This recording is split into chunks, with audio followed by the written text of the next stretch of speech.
Special General Council meeting is now called to order at 10:31 a.m. Would Everett Bandy please step forward and lead us in the invocation?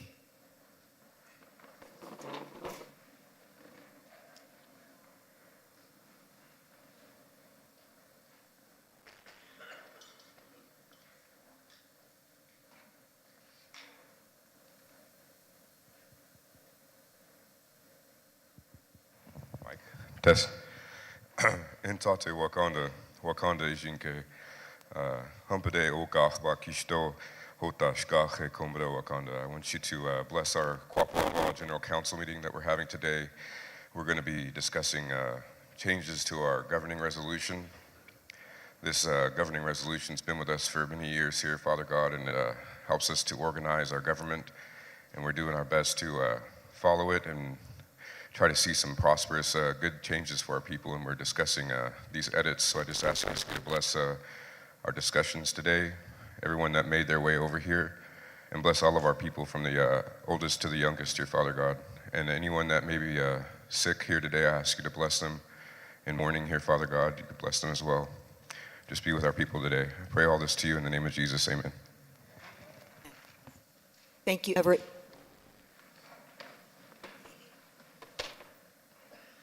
Secretary Treasurer Valier, would you please declare quorum and call for orders of the day?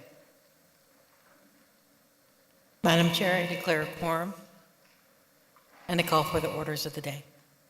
Thank you. Hawaii. Hello and welcome. It's wonderful to see so many Quapaws here today, and thank you for coming in spite of the bitter cold temperatures. It is through active tribal member participation we continue to make forward progress. There are 4 specific items we are here to address today and tomorrow, if need be. First, finalize the language to amend governing resolution sections 3 and 4 so the governing resolution and election ordinance are consistent. Second, finalize the language to amend the 2004 election ordinance for 4 specific changes. Those changes include changing the election ordinance to clarify the scope to include the Quapaw Nation Business Committee and petitions, changing the phrase calendar days to business days for consistency, changing the number of registered voter signatures required to recall an elected official from 250 to 30% in section 16.2 to recognize the growth of enrollment. Any petition must include date of signature, printed name, and roll number. Any petition started must be turned in within 45 days from first signature to the enrollment and election committees for verification. Third, propose a change in business committee terms from 2 years to 4 years for elections occurring after and if the change is approved. This proposed change will require updates to both the governing resolution as well as the election ordinance. Last, finalize the language in the Tribal Employment Rights Act. All proposed changes were included in the December 2024 Quapaw Post edition, the tribal website, and social media. This complies with the governing resolution requirement where the information must be available at least 30 days prior to the Special General Council meeting. Our goal in the Special General Council meeting is to finalize the language changes. We will not be enacting anything today or tomorrow. What we will do is finalize the language of any proposed changes and then refer those finalized changes to a referendum balloted vote per Section 14 of the governing resolution and administered by the election committee so all qualified voters have an opportunity to vote on the changes. No other matters can be addressed. We hope everyone enjoyed those who were here for breakfast as well as for lunch. Elders, you are encouraged to sit toward the front in the red chairs for your comfort and ease of participation. Thank you to all those working to make this a good Special General Council meeting. That includes the Quapaw Nation employees and volunteers, Downstream Learning Center, O-Guah-Pah Communications and Events, the Department of Public Safety, the Election Committee, and the Downstream Casino and Resort team. Due to the weather, we're very appreciative for the valet service for our elders. Now, their hours of operation for this morning were 7 a.m. to 10 a.m., and then later today from 3:30 to 6. If any tribal elder wishes their car retrieved before 3:30 this afternoon, please call the valet desk directly. And that telephone number is area code 918-919-2197, and the DCR team will be happy to assist. Again, that telephone number is 918-919-2197. For the Downstream employees who are tribal members, please see Laura Rollins here to the side to sign in for payroll. Laura, would you please wave your hand, stand up? All right, so that's where the sign-in sheet is for today, for the DCR employees. For those who go to the patio, please keep the doors closed so the pavilion temperature remains comfortable. I think we're already a little chilly. Hopefully it'll get a little bit warmer. There is a desk in the back next to the registration tables where citizens can apply to become registered voters. Carrie Sisson is at that table. She's way back there. Carrie, raise your hand. When you registered earlier today, you received a voting device, a packet, and a sticker. Quapaw citizens, please wear the sticker. Remember, the sticker equals clicker. Only those wearing the O-gah-pah flag sticker should have a voting device in their possession. Otherwise, you may be called out. Caretakers and non-tribal member essential personnel are also have permission to be in the room. In the packet, you have a couple of things. Today's agenda, the Special General Counsel FAQ, the December 2024 Quapaw Post that includes all proposed language changes that we will review today. You also have a lunch ticket, which most of us already used. The elders got a red ticket for their table. Other tribal members have blue and yellow for all others. A blue numbered raffle ticket, you've got that in your packet as well, so please keep it. We'll have some raffles of great items throughout the day. There are some other goodies like a pen, a koozie, and red cards for the elders when they wish to be recognized. We hope these items are helpful. Later today, tribal members are eligible to receive $50 in cash when you turn in your clicker. The same amount is available tomorrow for those who register and attend tomorrow. In the event we complete all 4 Special General Council meetings today, everyone who stays for the full day is eligible to receive $100 when you turn in your clicker upon final adjournment. If we need to roll in tomorrow, please bring your packets back with you. Robert's Rules of Order books are available at registration, and we hope you take a copy if you don't already have one. O-gah-pah Communications is live streaming the meeting. Live streaming from personal devices is strictly prohibited. Video will be uploaded to YouTube after the meeting is concluded and editing is complete. That usually takes a couple of days. For those who may congregate in the back of the room, please keep the noise level down out of respect for those who wish to hear the entire discussion. I would like to reintroduce Eric Giles. Please stand. He's over here from the Quapaw General Legal Counsel of Drummond and Woodson. You may remember Eric from July 4th General Council meeting and September 7th and 8th special GC meetings. He will be serving the role as designated parliamentarian. Additional colleagues from Drummond and Woodson are here today, Ms. Esther Labrado and Mr. Michael High. Thank you both for being here today.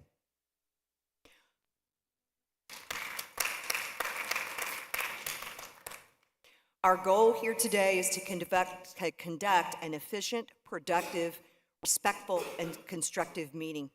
We have 2 handheld microphones that will be brought to the elders up front who wish to make motions or engage in the discussion phase of the motions. If you wish to get your attention to have a microphone brought to you, please hold up the red card that was included in the packets. This one. All other tribal members need to line up and use the podium microphone up here. Again, unless you're an elder, please line up and use the podium microphone.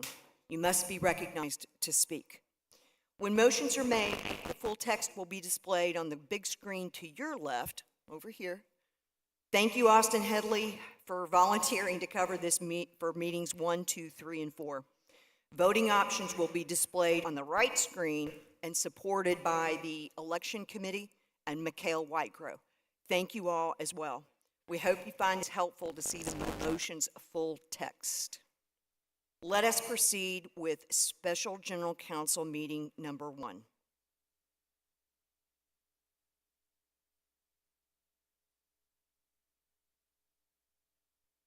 It looks like we've already got a clicker. 3675. Did anybody find an extra clicker? Please return it back up here. 3675. Nope, that's not one of the raffles. Don't worry. We'll get to those. But we need the voting device. Hope it finds its way to its owner.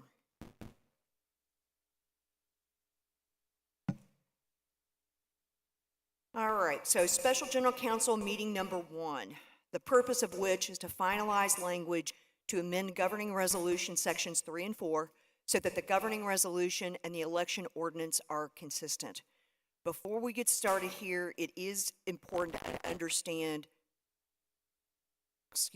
Oh, Karen Hildreth found the missing clicker. Yay! Thank you, Karen.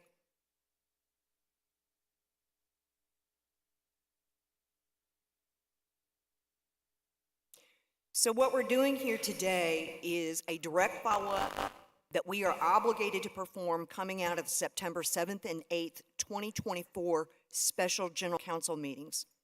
Since that time, the Business Committee met with the Election Committee. We then met with the Constitution Committee. Then we met jointly with both the Election Committee and Constitution Committee to establish a unified approach. This Special General Council meeting number 1 is the outcome of that unified approach. Please direct your attention to the December 2024 edition of the Quapaw Post from your packet. If you can go about 1/3 of the way through the Quapaw Post to immediately after the Special General Council meeting announcement, that would be helpful. The next few pages are where we need to exclusively focus on sections 3 and 4 of the governing resolution. The top of the page reads Resolution delegating authority to the Quapaw Tribal Business Committee to speak and act on behalf of the Quapaw Tribe of Indians. Give you guys a couple minutes to find the right place.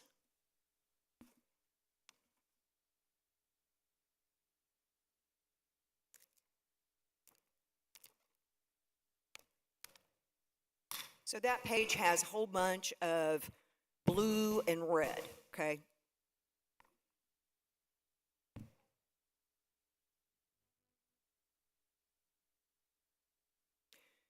So I'm going to review all of those changes in both the governing resolution as well as the election ordinance to bring them in conformity.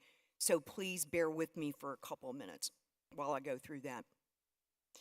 The first proposed change is to strike Section 3, Paragraph A, subsection 3 that currently reads, "The date and place shall be designated by the Quapaw Tribal Business Committee, and 30 days prior to the election, public notice shall be given." The reason that language should be stricken is because the election committee was delegated that authority when the election ordinance was approved 21 years ago. The second proposed change is to strike Section 3, Paragraph B is in Baker, that currently reads, "Those persons seeking election to the Quapaw Tribal Business Committee shall file written notice for the office for which they are seeking to be elected 30 days in advance, prior to the elections for that office, by May 1. Such notices shall be filed at the Quapaw Tribal office. Nominations shall not be taken from the floor. Exception, in the event no individual files for office or an individual or individuals who file for position of office have no opposition, then nominations from the floor will be allowed. Individuals seeking office must be present. They must notify the chairman of the business committee in writing prior to the election that they will accept the nomination." The reason that language should be stricken is because the election ordinance we have been following for 21 years explains the process for declaring candidacy, eligibility, timeframes, and what we do when someone runs unopposed. The third proposed change is to strike Section 3, Paragraph D as in David, that currently reads, "In the event no individual files for office or an individual or individuals who file for a position of office have no opposition, The nominations from the floor will be allowed. Individuals seeking office must be present for the election except in the event of an emergency. If a candidate cannot be present, they must notify the chairman of the business committee in writing prior to the election they will accept the nomination. The reason that language should be stricken is because the election ordinance tells us what to do in that case, and we have been following that. The fourth proposed change is to add Section 3, paragraph C as in cat, with the following. Members of the Quapaw Nation Business Committee shall be elected according to the election and voting ordinance of 2004 as may be amended from time to time.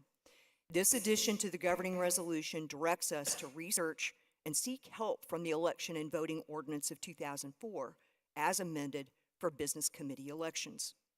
The fifth proposed change is to add Section 3, paragraph D as in David, with the following. Amendments to the election and voting ordinance of 2004 shall be made according to Section 14 of this resolution delegating authority to the Quapaw Nation Business Committee to speak and act on behalf of the Quapaw Nation. This addition gives us specific guidance on how to amend the election and voting ordinance of 2004. Our sixth proposed change to the governing resolution to achieve consistency between the governing resolution and election ordinance is to strike the opening paragraph or preamble of Section 4 that currently reads, "Vacancies in any elective office shall be filled at any regular or special meeting of the Quapaw Indian Council." Striking this opening sentence or preamble of Section 4 contradicts the guidance provided in the election ordinance.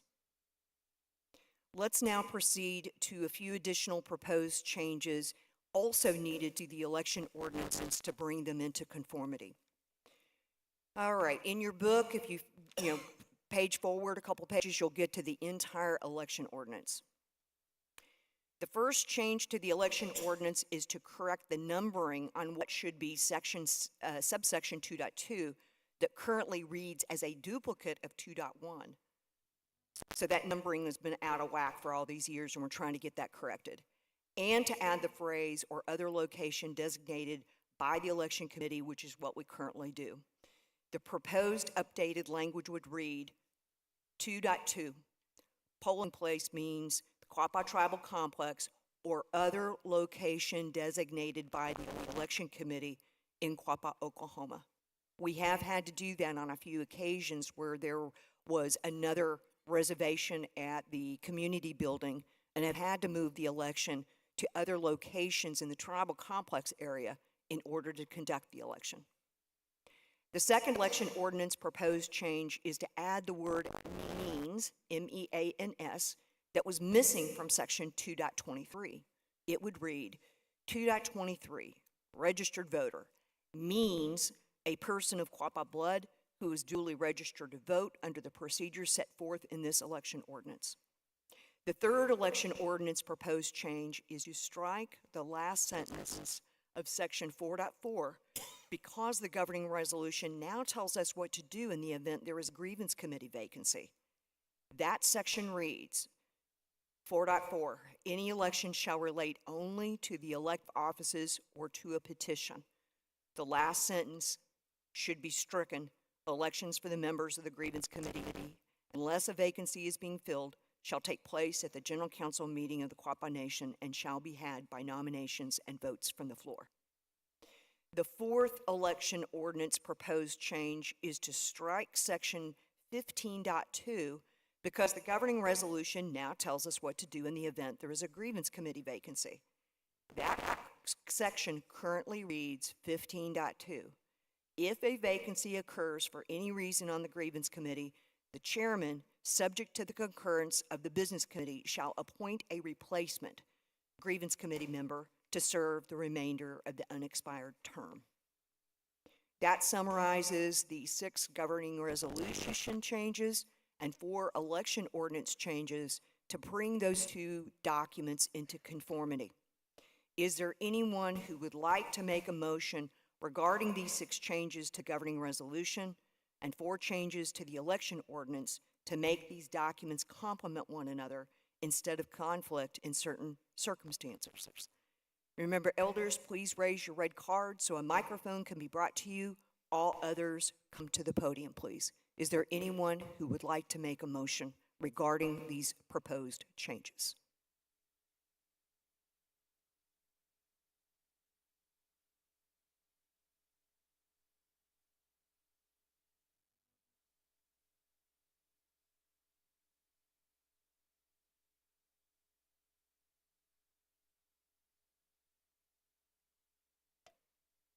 We have a hand raised in the front, please. Thank you, Eric.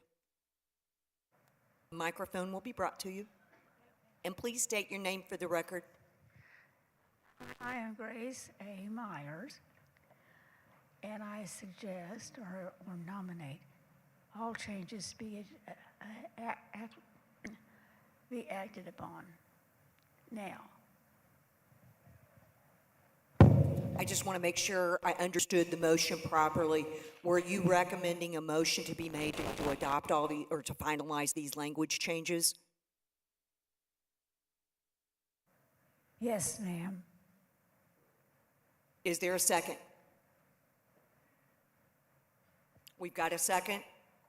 We now have a motion on the floor. We are entering into the discussion phase. Is there anyone who would like to speak for or against finalizing all 6 governing resolution changes and the 4 election ordinance changes?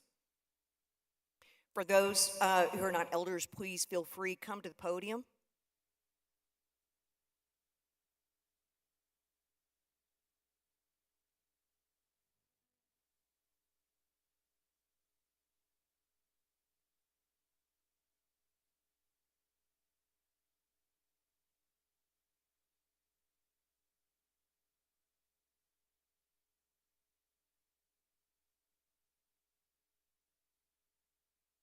We have a card raised. Someone wishes to speak?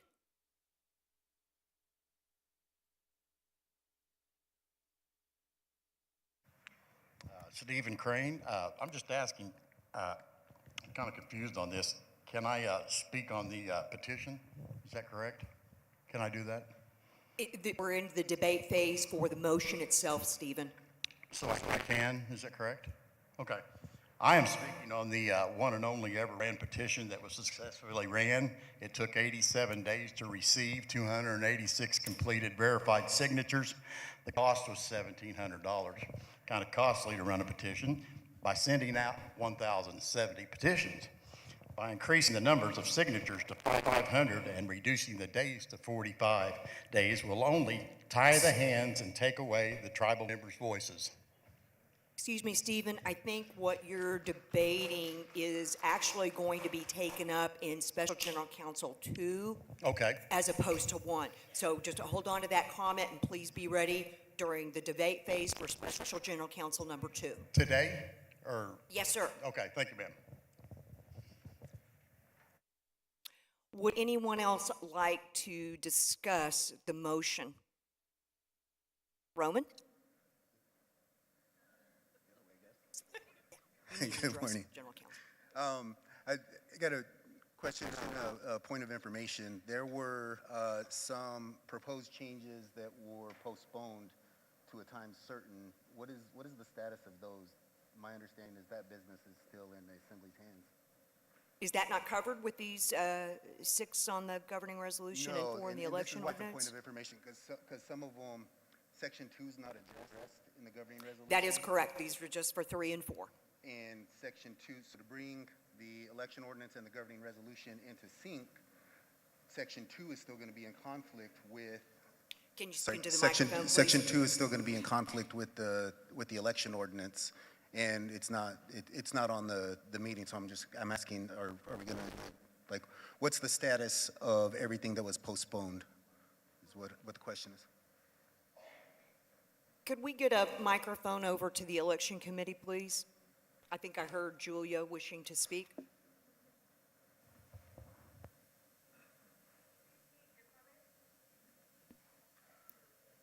I don't think Julia can hear. Can you restate your full comment, please? Yes, the point of information is requesting what's the status of the business that was postponed in September contained information to amend additional stuff that would have brought the governing resolution in accordance with the election ordinance.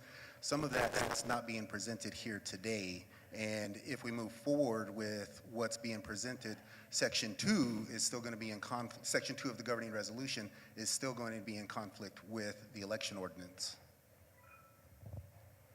So, Would it be helpful for folks if you, I mean, Section 2 is not particularly lengthy. I'm more than happy to read through that if it would be helpful.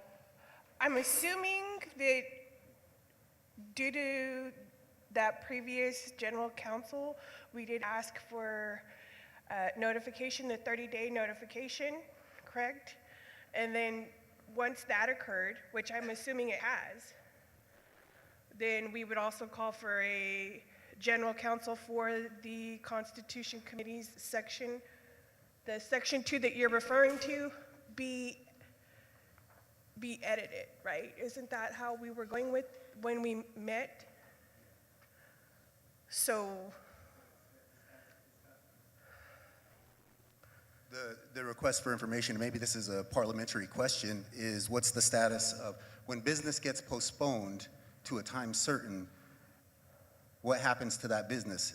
My understanding is that business is still in the hands of the assembly, which means all of that should have been brought forward and not just a portion of it.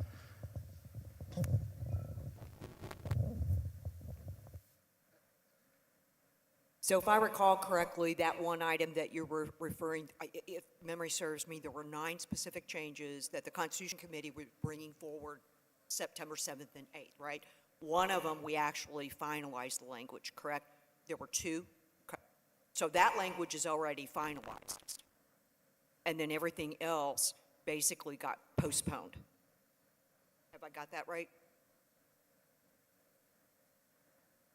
Oh, Frank's got a question. Can we get a microphone up to the election committee, please?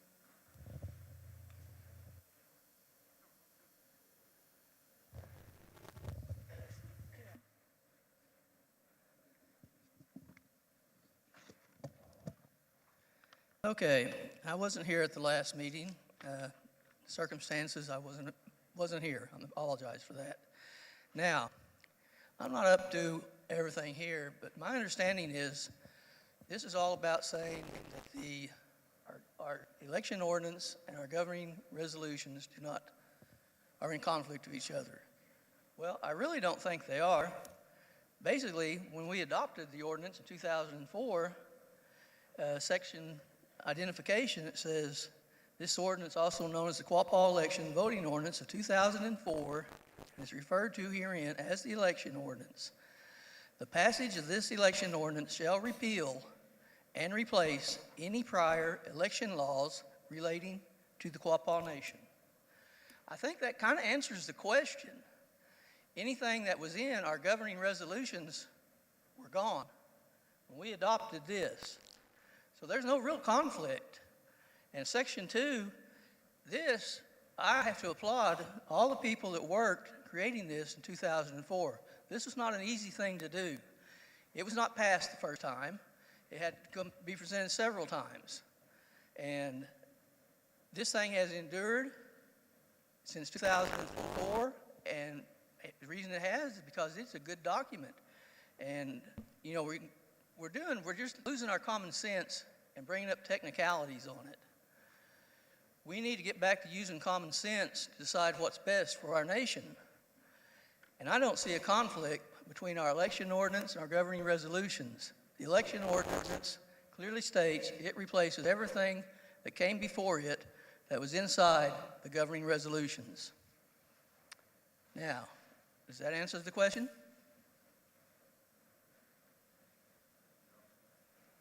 And Roman says no. Thank you. I'm asking just more of a formality. Now, I agree with you 100% that there needs to be a blending of the documents so that we're operating by how we've been operating. That's what the Constitution Committee was presenting at the last General Council.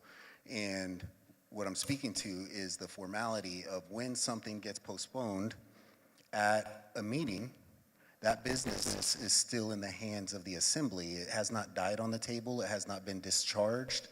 So that information should all be coming forward at this time and not just part of it. And I'm saying that because if we did approve everything as it sits right now, Section 2 is not being presented to be amended, and Section 2 does. So can we, does.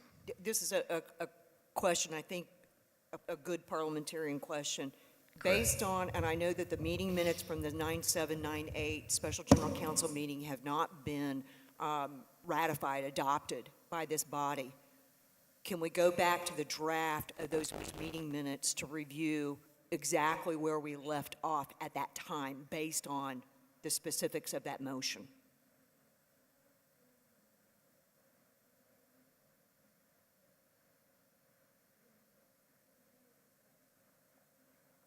Are those draft meeting minutes accessible? Mm-mm. Okay. No, we have. I have. Second.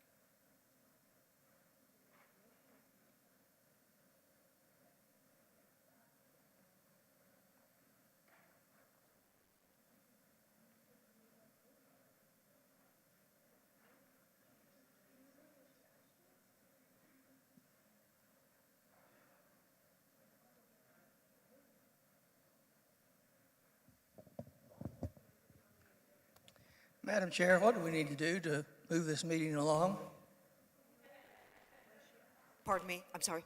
What do we need to do to get this meeting rolling again? We're at a stalemate here. I'm referring back to the draft notes, and then hopefully we can put this to rest and move forward. Thank you.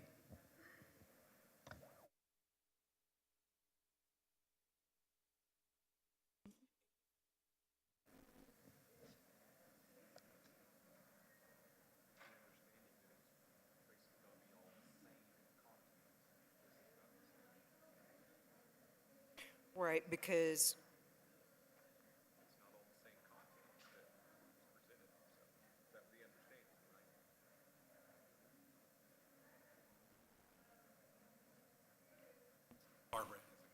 there's a question up front. Can we get a microphone to Barbara, please?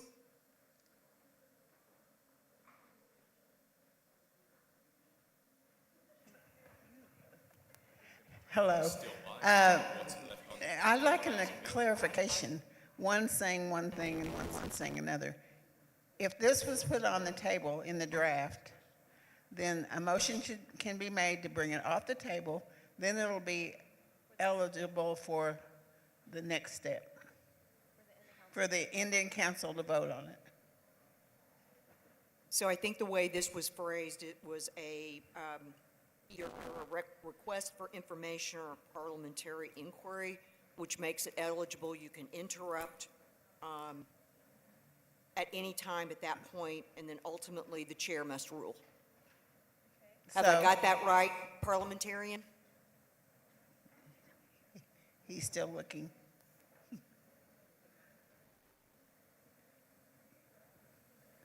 If that's the case, then I make a motion to bring it back off the table. So typically when you have a main motion that's been postponed to it can be either postponed to a time certain or postponed to another time within the same meeting. From what I recall in the September meeting, there wasn't an actual motion that was being determined at that time. And that the language to amend Section 2 wasn't actually in conformance with Section 14 of the governing resolution. It had to be posted 30 days before. So if we were to take up Section 2 today, that would not be in accordance with Section 14 of the governing resolution because the language hadn't been posted 30 days ahead of time. So there, we can't take it from the table because under Robert's rules, you would take it from the table, but we still have to conform to the governing resolution to amend the governing resolution of Section 14. So Section 2, we can't, it's not available to take up today.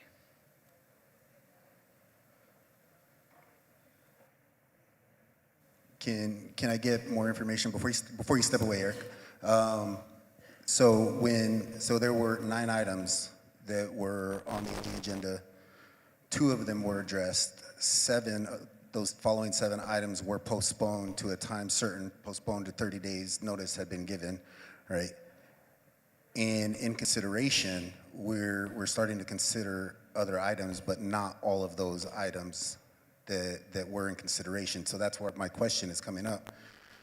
Our goal is to unify our governance and the election ordinance and the governing resolution, but by not addressing Section 2, we're still not bringing that into unification. And Section 2 has the stipulation of dates attached to it, has requirements attached to it, has qualifications attached to it that, according to the Drummond Woodson's legal opinion, is still going to trump the election ordinance requirements because of the additional requirements that the election ordinance adds to that information, or to Section 2. So Section 2 currently reads, "No person shall be a candidate for membership in the Quapaw Nation Business Committee unless he shall be a member of the Quapaw Nation by blood and on the approved Quapaw rolls, and shall be at least 25 years of age. A $50 filing fee will be imposed for each candidate filing for office and requires a pre-certification for those candidates seeking the position of the Secretary-Treasurer. Also, nominees from the floor will be required to post a $50 filing fee with 30 days to pay the filing fee, which applies to all candidates posting filing fees." Where we left off on September the 7th and 8th, these are not from the official minutes. The language was finalized for the first proposed amendment. After extensive discussion on the second proposed amendment, the meeting went into recess and reconvened the next morning. After coming out of recess the next morning, a motion was made to postpone to a specific time all 9 proposed amendments until the proposed amendments can be broadly communicated to tribal members for their review for at least 30 days. Another special general council will be called for consideration of the 9 proposed amendments. Upon discussion and vote, the motion to postpone passed. Those were from my notes. Is that an accurate? I think that sounds accurate. Okay. So Section 2 changes were not provided 30 days in advance of this meeting. Therefore, we are not going to take it up at this time.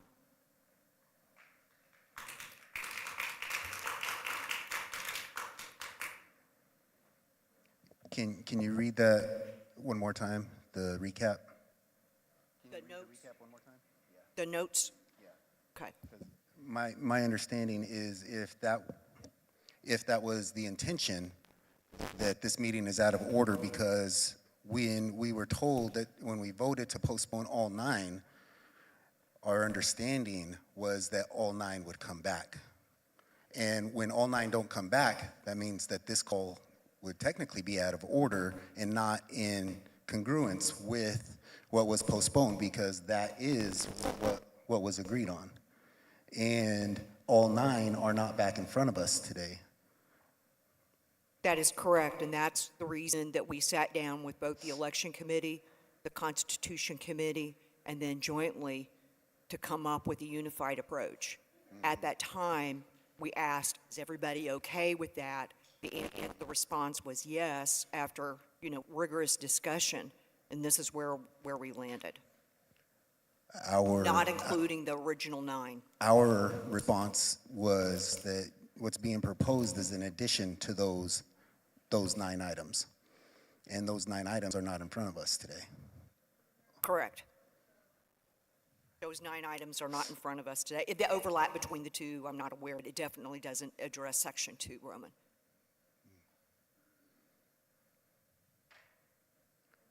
The call for this meeting is only to finalize the language to amend the governing resolution, right?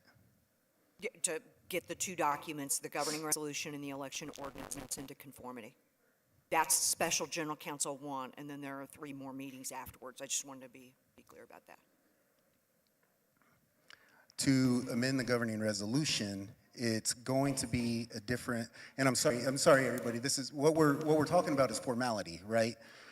We've been abused in the past by our leadership and have had these rules thrown out the window altogether, and we've been led down this path of confusion, not knowing what to do. We've had other lawyers sitting up here saying, no, you can't do that, no, you can't do that, and protect the elected officials, but your voice is not being protected. And that's what we're trying to do is make sure we've been given a clear set of guidelines to follow, a clear set of guidelines, and we're not following. So I apologize for this taking longer, but formality is important, and this question that we follow that formality is important, because if we let little things go like this, people make rules to enrich themselves and enrich others in various ways because we're allowing them to not follow the rules.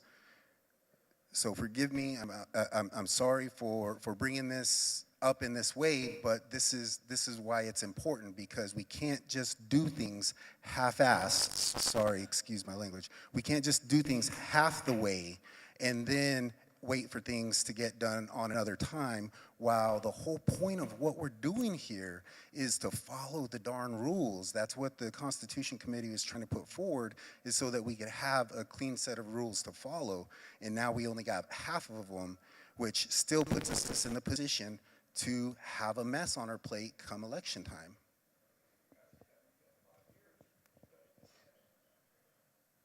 Is it all right if I speak? Of course, Frank. Okay. Now, I may not be the sharpest knife in the drawer, but I'm not the dullest one either. Basically, when this all started, in my opinion only, this got started because of prior leadership. And we all know who I'm talking about. And I don't think, when Roman says past leadership have led us down the path astray, he's talking about this BC or the previous BC before that. He's talking about the one that was in office for like 20 years. Now, basically, we have understood, and we know that we don't have to put up with that anymore. He had us all bamboozled. He controlled all the meetings, and it took Steve Crane to figure out, coming up with a petition to get rid of one bad leader. If it only happened sooner, like 10 years before that, we could have been miles ahead.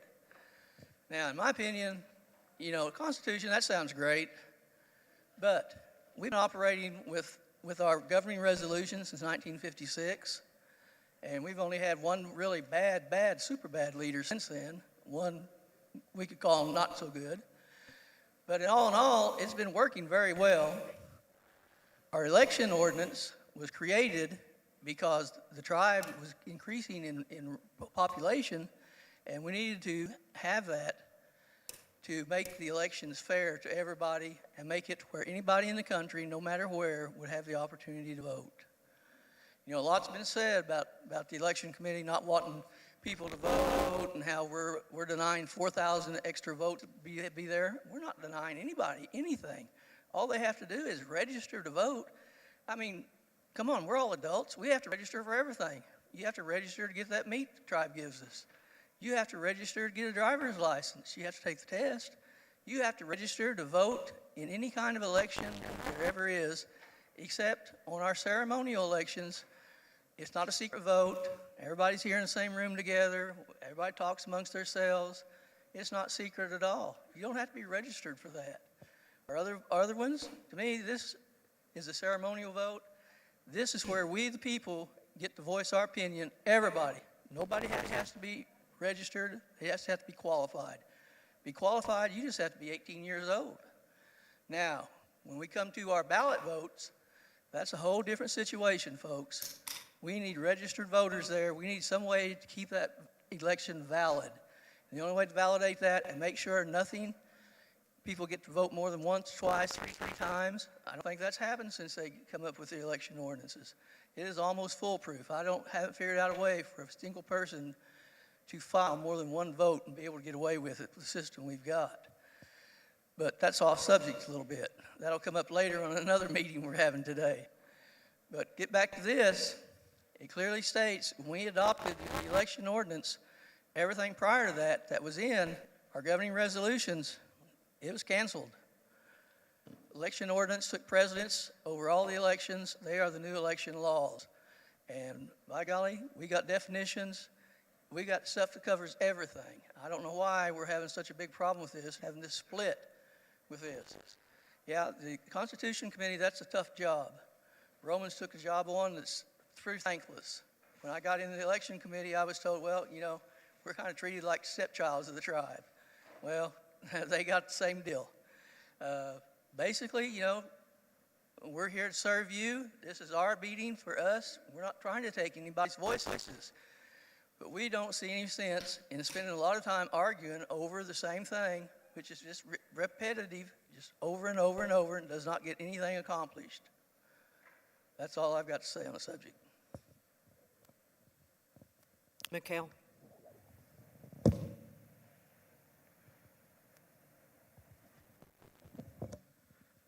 I would like to say in the discussion of this motion that a lot of this is going on right here is somewhat unnecessary to this motion here. At the root of this is just mostly we have two different committees here, well, three peripherally, who have been given jurisdiction by this council. And in pursuit of their own jurisdictions, they have trampled on each other. Frank and the election committee have done a very good job. We passed this ordinance. At some level, it feels like you are feeling like we are challenging the integrity of your committee. I don't believe that's what Roman and them are doing. I don't think what any of us believe it's doing. It is true, everything you have said. However, what Roman then said is true too. Even though we intended for that ordinance to replace all prior laws, it is still written in our governing resolution.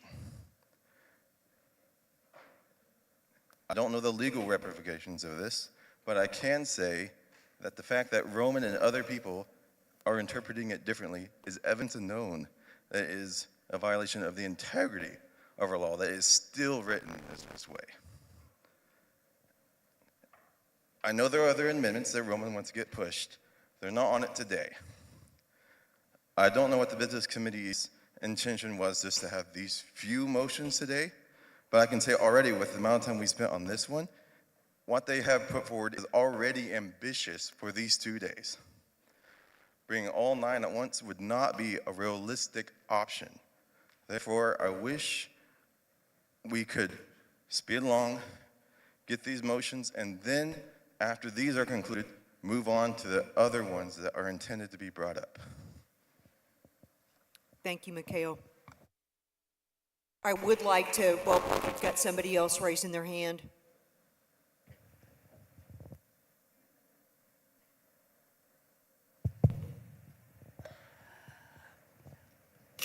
I'd like to thank everybody for being here today.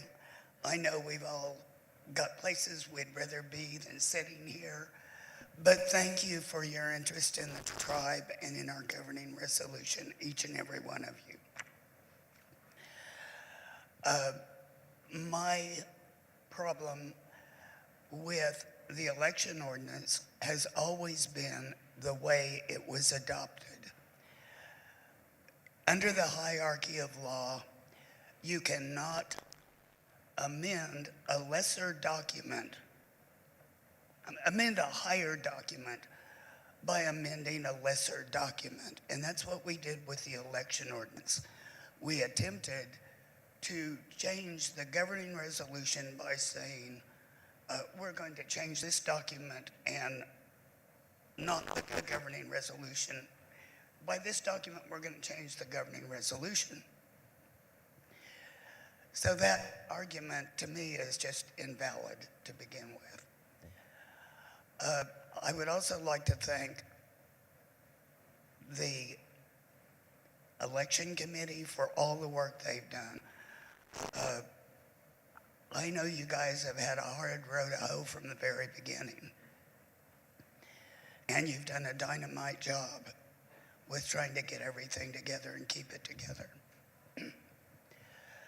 I also agree with what Roman has said.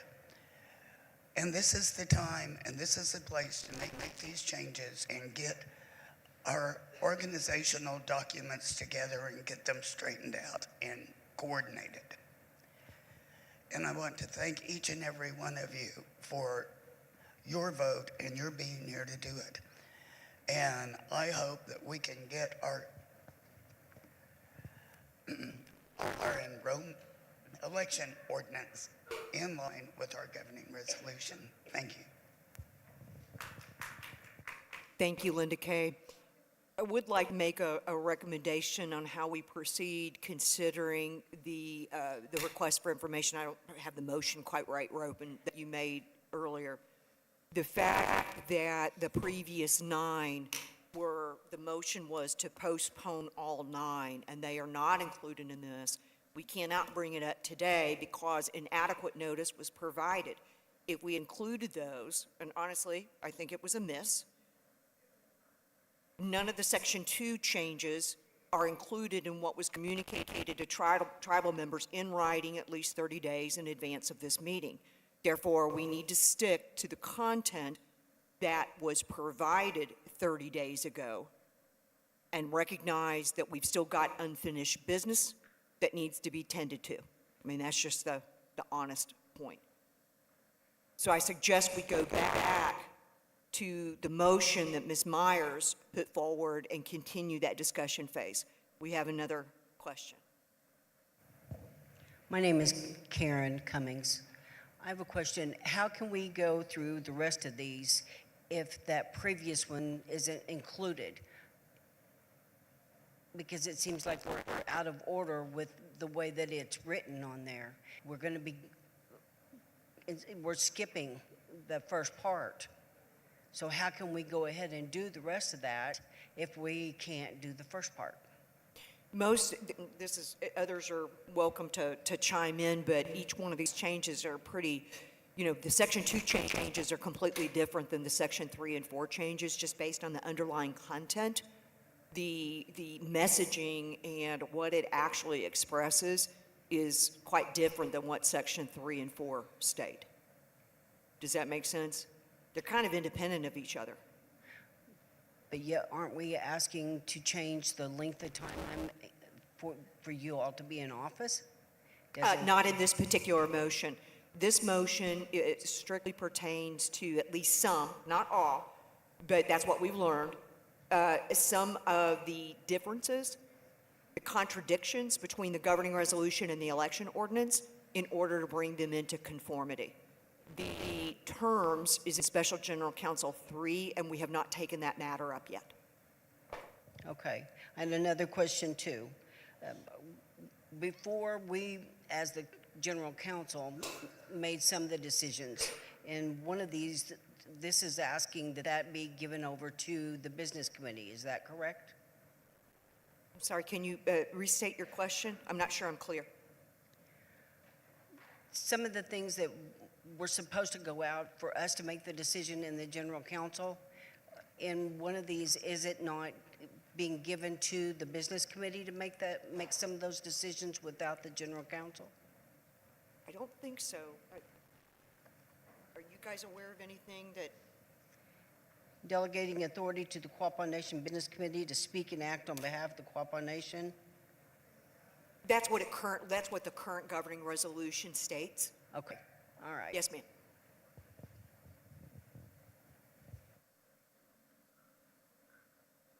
So let's go back to the main motion. Betty Gadke has her card raised.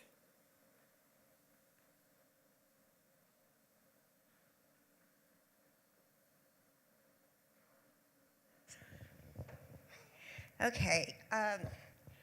For me, it feels like this meeting is out of order. Because, and I don't know how we can go forward and just leave something behind when they were all submitted together. So how can we vote? How can we vote on this? It's not presented to us correctly, I think.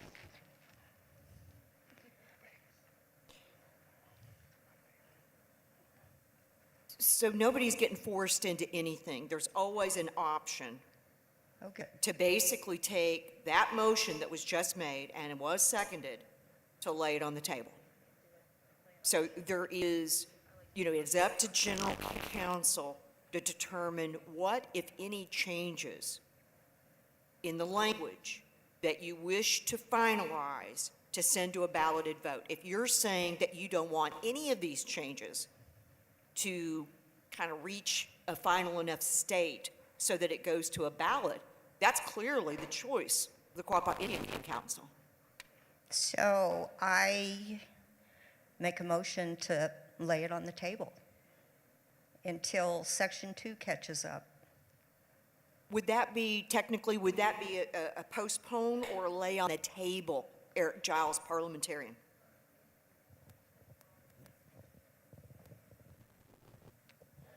That would be a motion to lay on the table. Okay. It depends on, you could say lay on the table to the next special general council meeting or to some other time certain.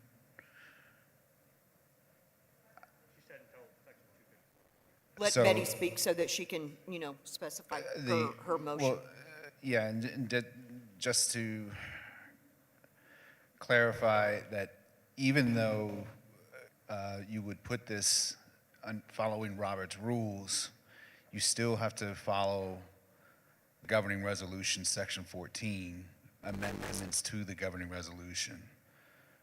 So the final language of amendments or the proposed language for the amendments has to be published 30 days in advance. You have to follow those because Robert's Rules of Order is, it yields to tribal law, and so tribal law has to be followed ultimately in accordance with that.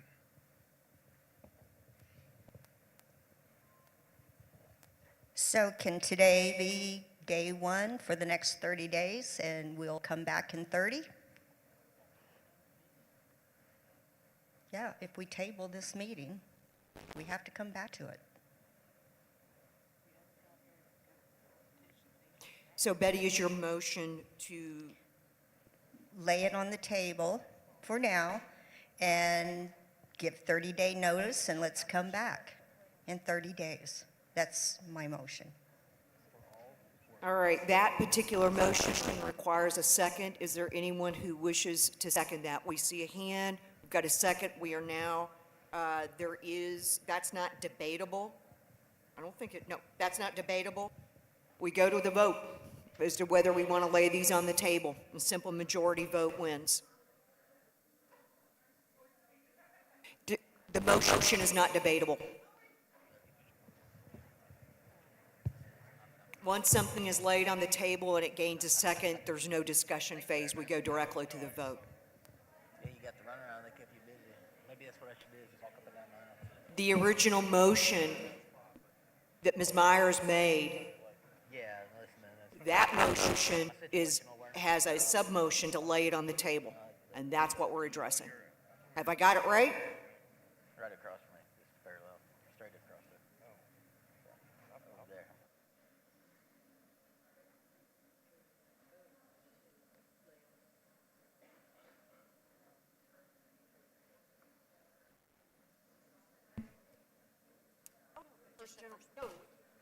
No, we'll do one at a time. Yep.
Will the election committee be providing some instructions to voters so that we know what to do with our voting devices?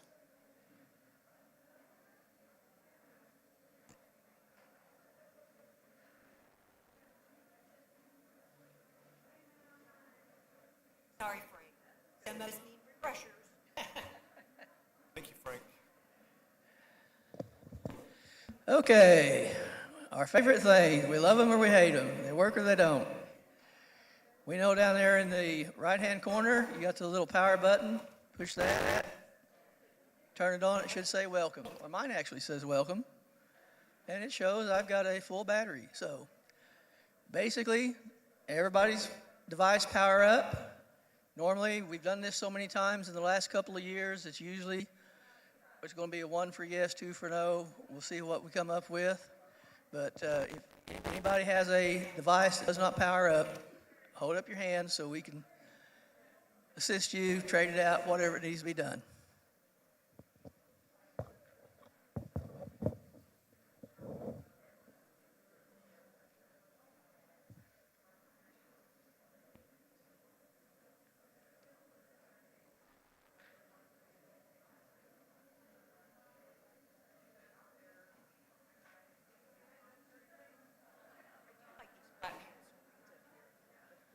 The little welcome sign won't stay on the screen. It'll disappear after momentarily.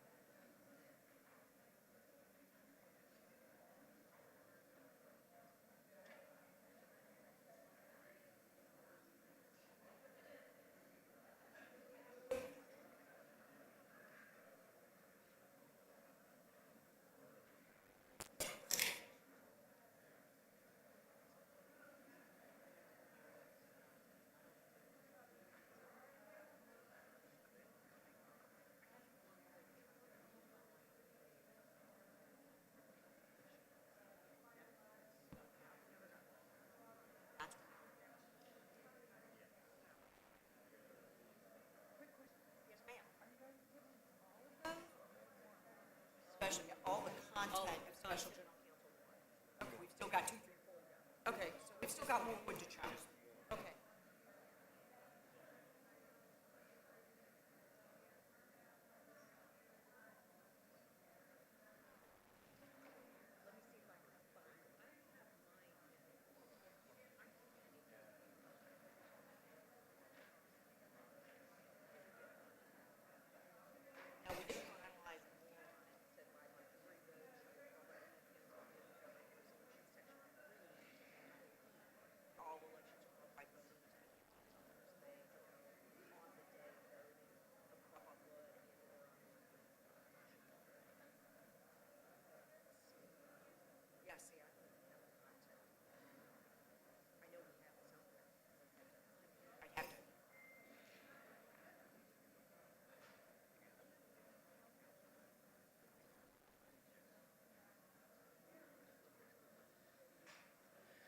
Okay, everybody, the question's up on the screen.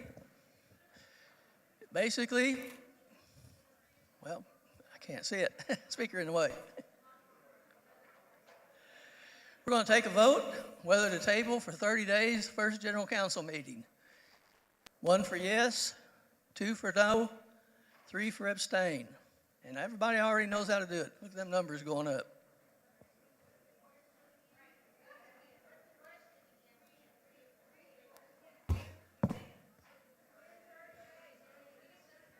Hey, can you guys put it on the other screen over there or the center screen?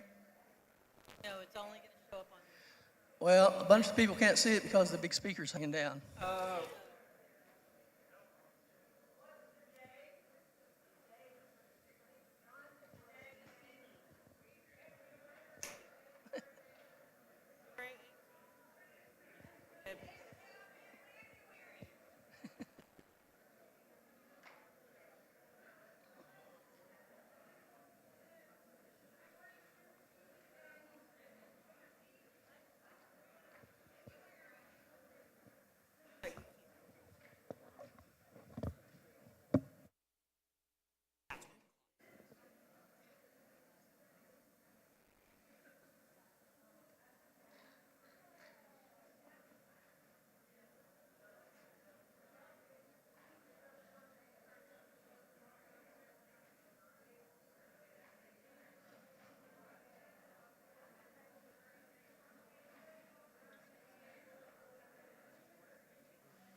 Seems to be some confusion. Yes would be we would table it for 30 days. This is only the first special general council meeting. No would be, no, we would not table it. And 3, you could choose not to vote.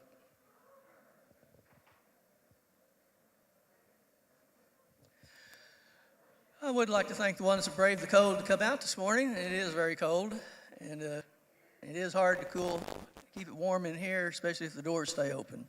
Let's try to keep those side doors closed if we can. I'm sorry to bother you. So,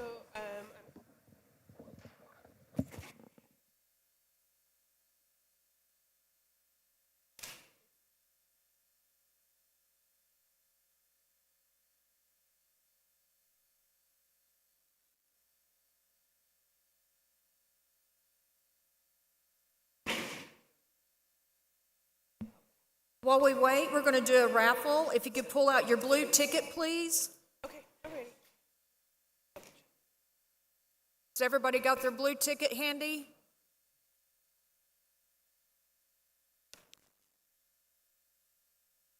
Zero 62020. The last 4 numbers is 2020.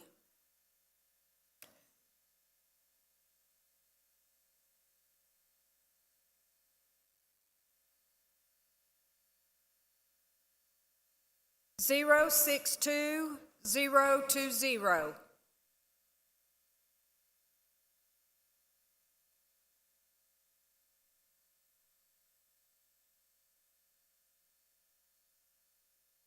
Might take us just a moment because these were put in the hopper. The next number is 062393. 2393, last 4 digits.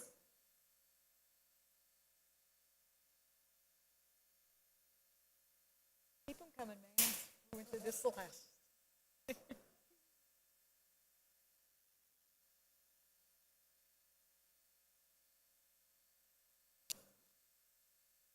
The last 4 digits are 2291, 2291. The door prize is a box with glasses, coasters, and sweets. 062291.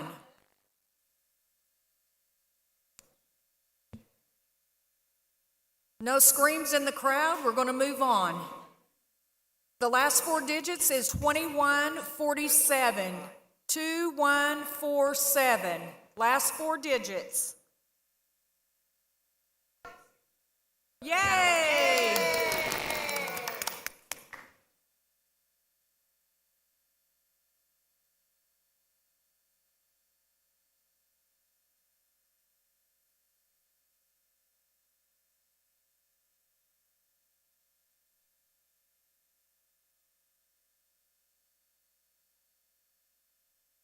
If you'll go back to the registration table where Miss Carrie is waving her arm. Can't even get that out. I apologize. Miss Carrie Sisson has your door prize. Thank you.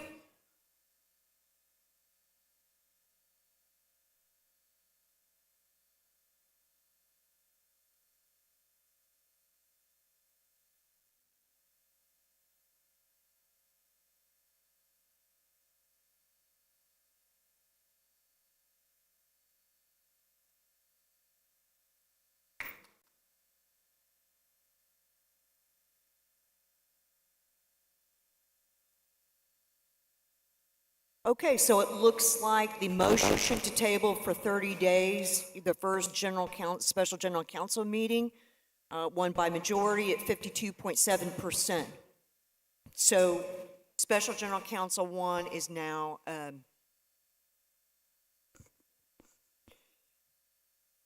tabled. All right.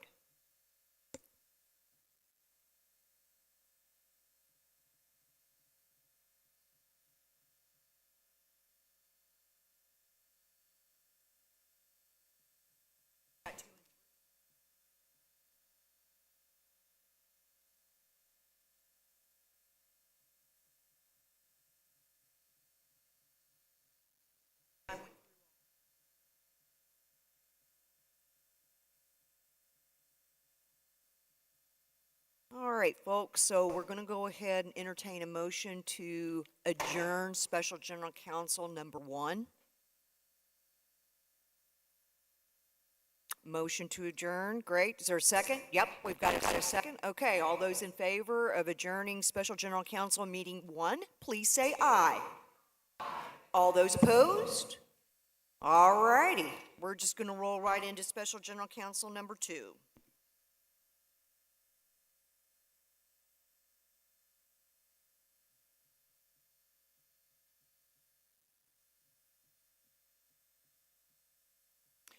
All right, so the purpose of Special General Counsel meeting number 2 is to finalize language to make certain amendments to the 2004 election ordinance for 4 specific changes.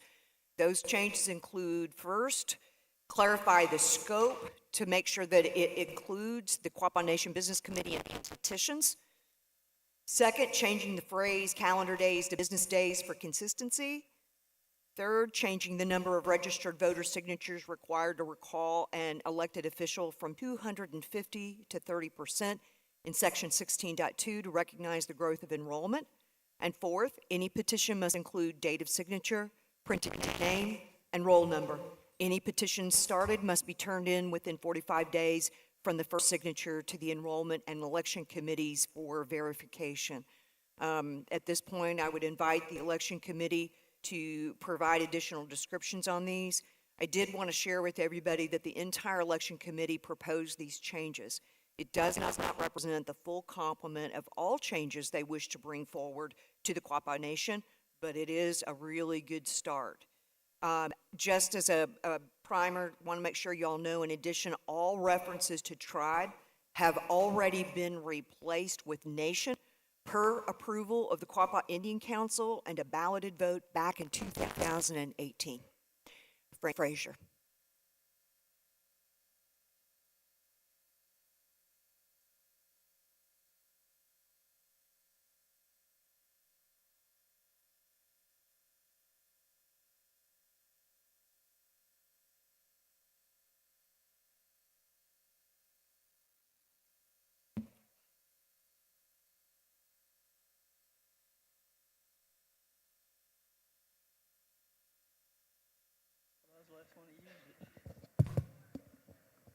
Okay, we're back.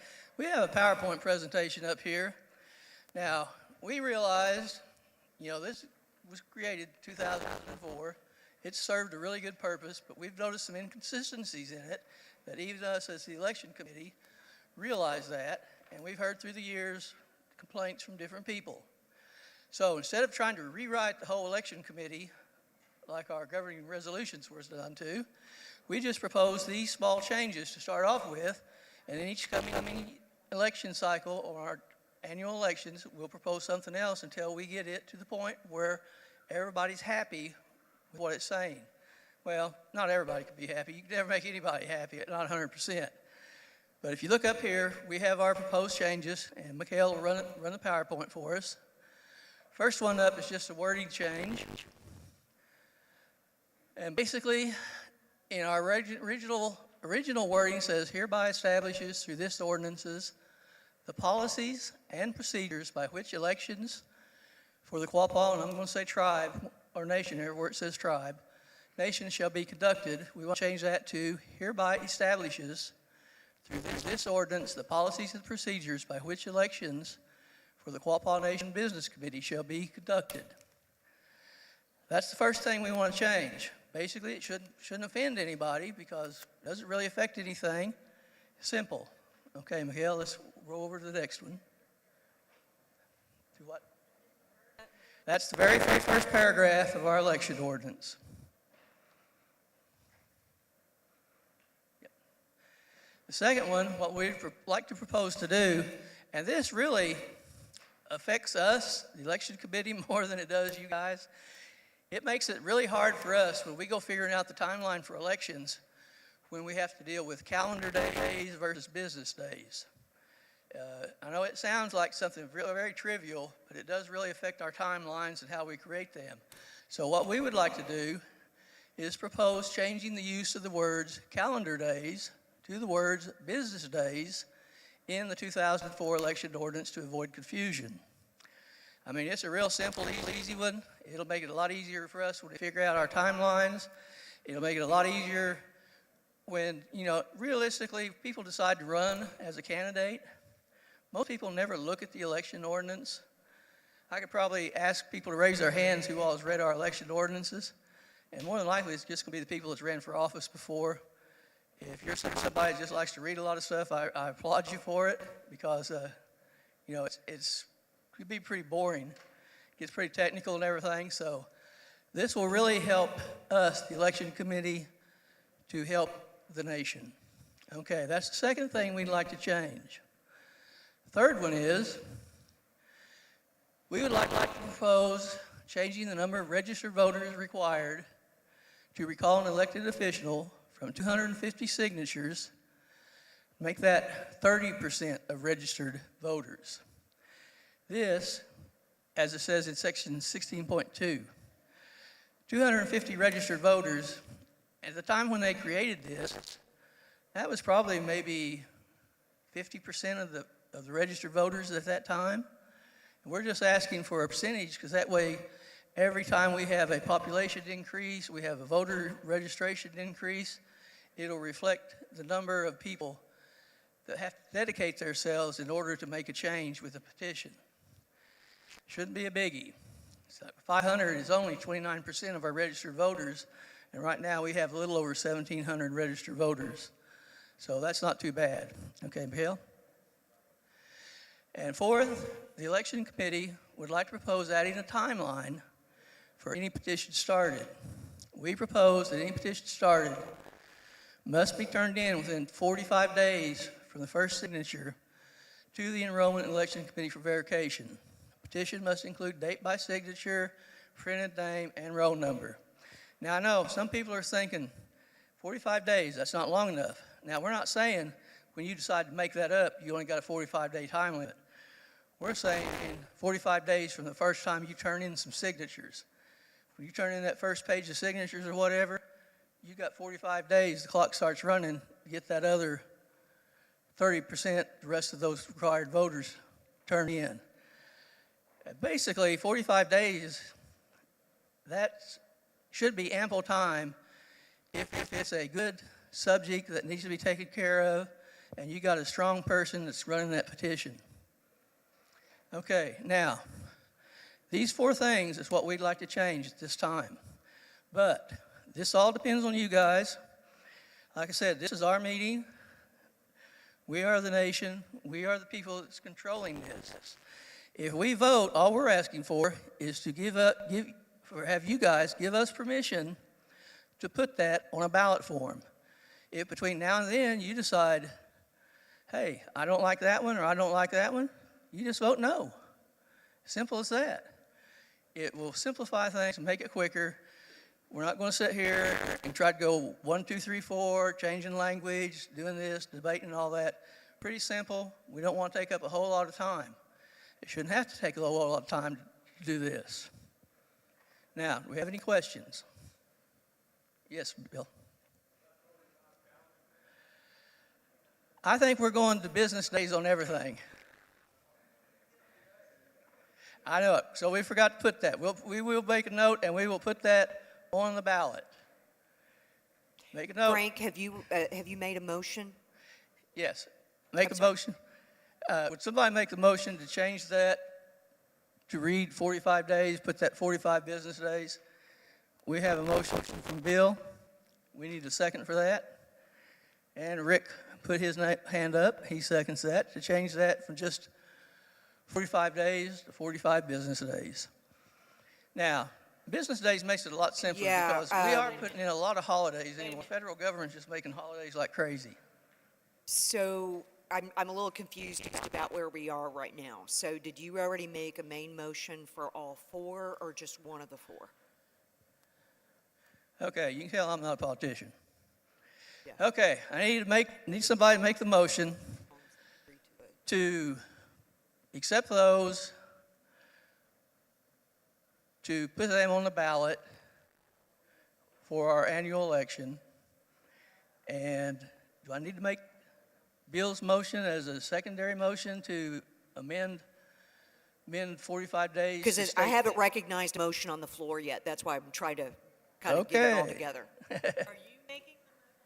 No, I'm not making the motion. I'm asking for somebody to make the motion, and Rick will. Okay. No. Rick Mercer. Rick Mercer is making the motion. We're not in the discussion phase yet. As soon as we get a motion on the floor, we'll go into debate, and then there'll be, questions and discussion available to all. What is The motion is to accept those 4 changes we want to make to the election ordinance. Correct, Rick? So you're wanting to adopt all 4 of the proposed changes?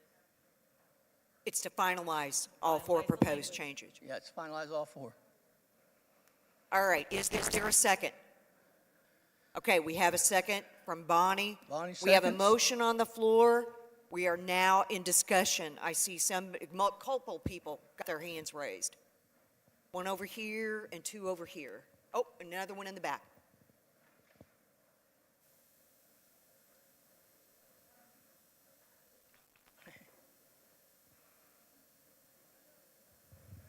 Hello? Hello? Okay, when you're going to say putting these on a ballot, are you putting them on one ballot, or are you singling out each one of them so we can vote? Because some of those we don't agree with. No, some we do. there'll be individual questions on a ballot. So you can look at it, just like when we voted for all the resolutions to our general. So we'll be able to vote singly, and they won't be all Yeah, bunched you into can one. vote, yeah, I like that one. Nope, I don't like that one. Nope, I don't like that one. You might just vote, you may not like any of them, vote no for all of them. Or if everybody decides, we might just let this go right now if nobody wants to make any changes. That's what we're asking for, is permission to put this on our ballot. Hold on, we've got discussion without microphones. People need to be recognized. I think there was somebody over here that had a question, all right? Okay, on 45 days after you turn it in, how long do you guys have to verify everything? In front of me right now, I don't have it, but it's like it goes to the enrollment first to verify the signatures, and then it comes back to the election committee to verify also before it gets sent to the BC. Can you give us a time frame? Do you guys have that in front of you?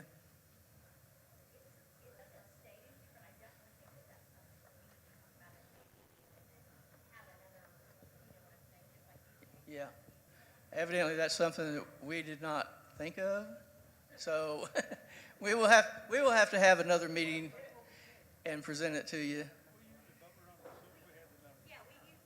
Why vote on it then if you? We can't hear the discussion.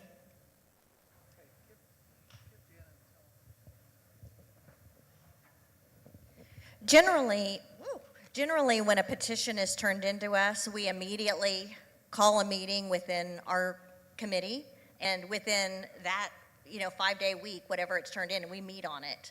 So enrollment has to verify, and then they give it to us and say, these have all been verified, and then we call our meeting, and it's done. I mean, it's a quick thing. However, it isn't written in here, and I think that it should be, and so that's definitely something we need to look at adding, I think, in my opinion.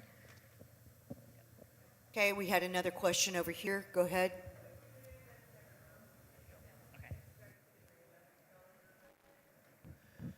I think we're going to move everything to business days. Yeah, weekends are not a business day for the ordinary people. For casino workers, business days are 7 days a week. We have another question over here on the right-hand side of the room.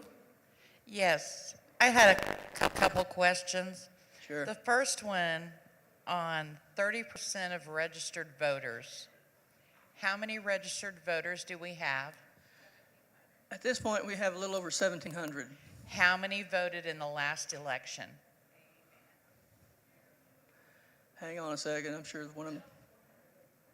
Little over 400. Little over 400. So for a petition to get somebody removed, that person needs to come up with more voters than the election committee is coming up with for our annual election. I feel like that's catch-22. That's never going to happen. And I think that's setting us up for failure.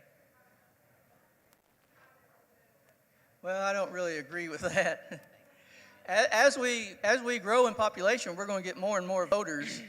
And Historically, we've basically, had less than there has to be 500 people. Hold on, there was somebody accountability. else who had their hand up before. There has to be an accountability, as we are all adults, as to take how serious we want to affect what's going on in our nation. If people don't care, there's nothing we can do about that. We can't force people to vote. Barbara has a question. Can somebody get the microphone to Barbara, please?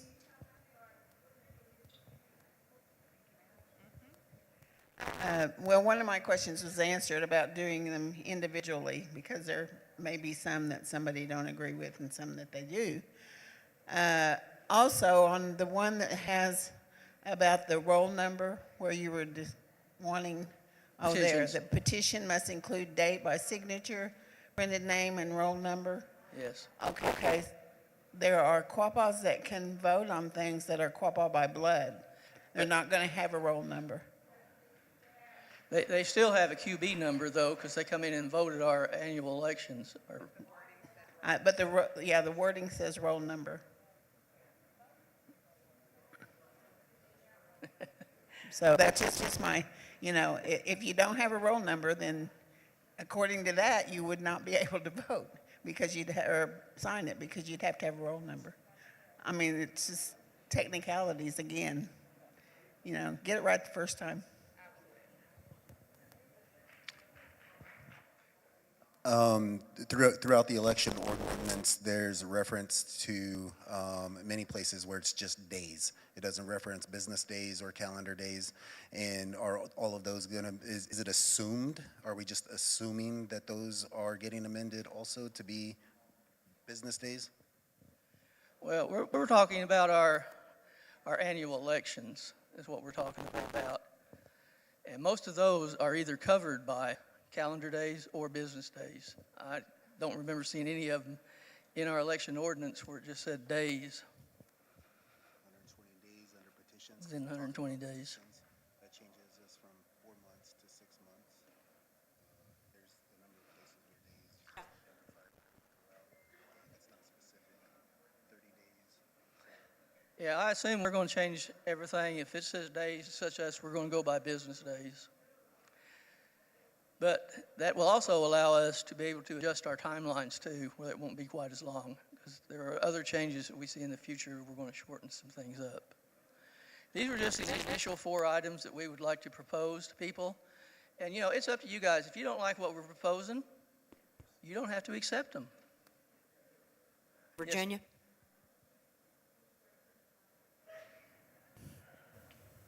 We'll get that microphone hopefully working, and then we'll come back over to the other side of the room. Okay, my first thing. So you're wanting us to just blanket approve all of these and move forward? Yes. Not gonna Language happen. changes. These Not are gonna language changes Not that gonna- are then going to end up on a ballot. Now, we're not At asking you. 1,700, over 1,700 registered voters, 30% is at least 566. Historically, in our elections for the last at least 5 years, we have less than 500. If you don't want to do the job, sit down and let somebody else do it.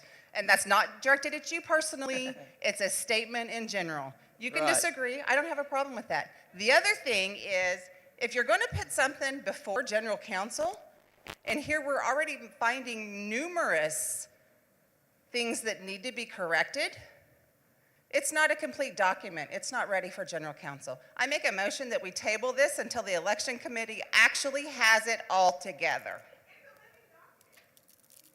So we have a Julia, motion you've to got lay it on the 45 table. days. Point of Hold order. on, hold on. Point of order.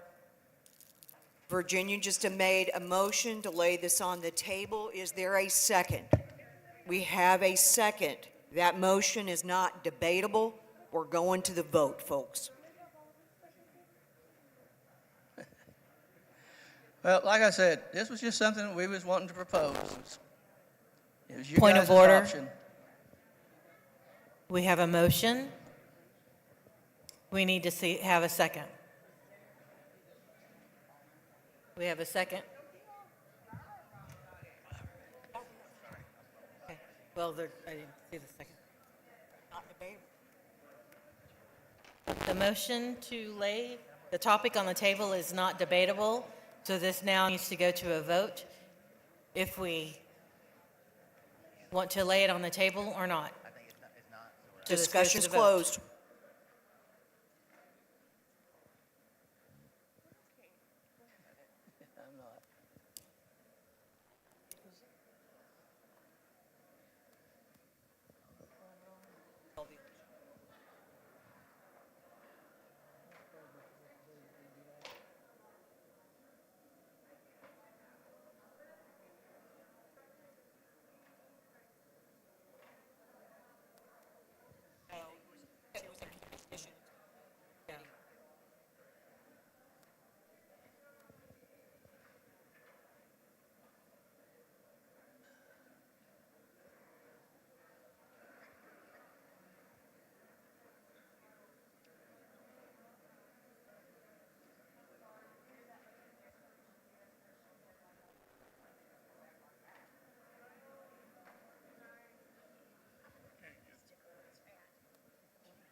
Like they show those old press badge and the hat band.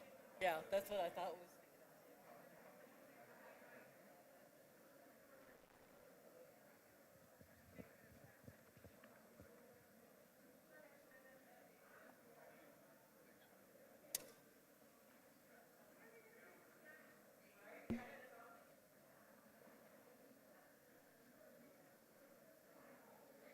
That one. The kills. They're missing.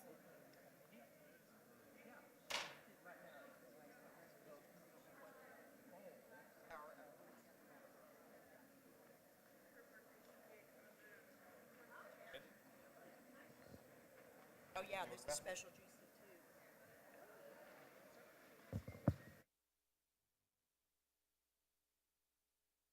Get your blue tickets ready, please. We're going to draw for another raffle.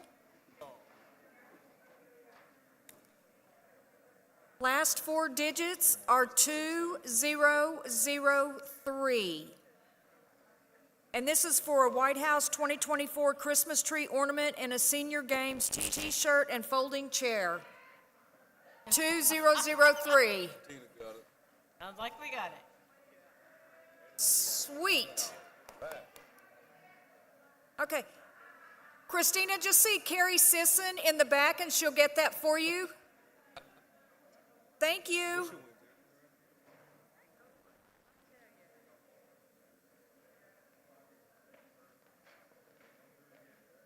Yeah, is it on the first try?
Okay, we finally got something on the computer over here. Basically, it's going to map out to like the first one. It's just going to say, we're going to table General Counsel number 2 to better organize. There's not enough room to put all the stuff that we need to write, so it'll be something simple like that. Yes, you want to table it, or table the Special General Counsel number 2. You want to just shut it down right now. 2, you want to go ahead and have it, or 3, you abstain. He's going to put it up on his computer screen right now. Let the voting commence.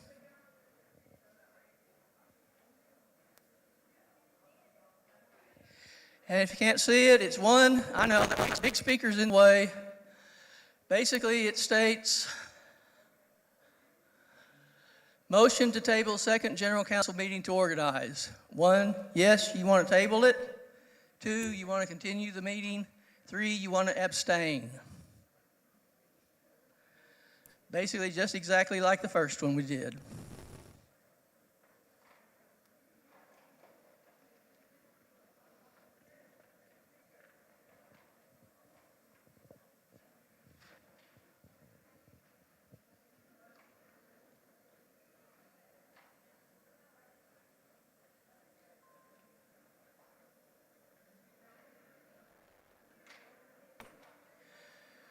You know, I thought when we asked for these things, it wouldn't be that tough. I thought, well, there's 4 things. We're just asking to put them on a ballot. If you didn't like them, you could vote no. Yeah, Virginia, I hear you. I didn't ask for your opinion either. Yeah, we'll adjourn.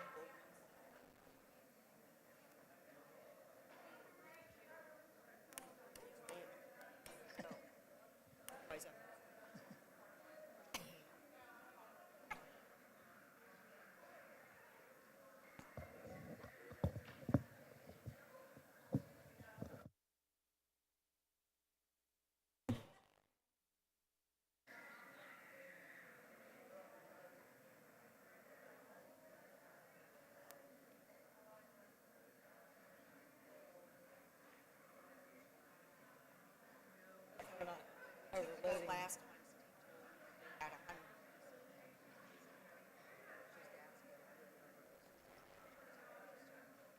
Some people.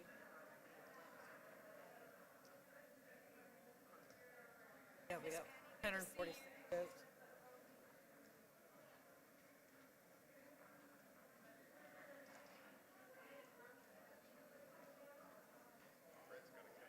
You're fine.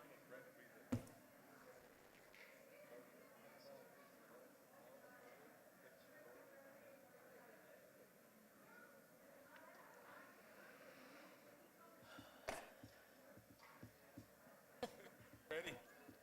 Yeah. Boyd's stickers. Boyd's stickers.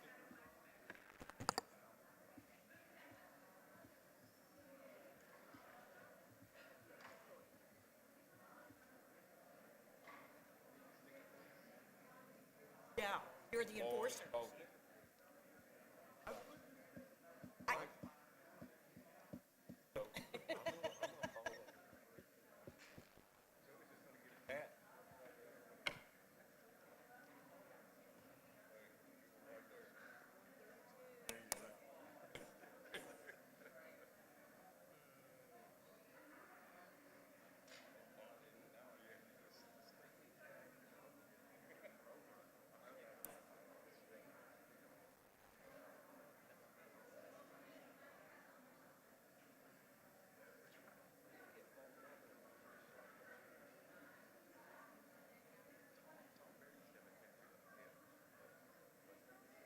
Honest.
Okay, the motion passes. The motion to table the second GC meeting to organize has passed.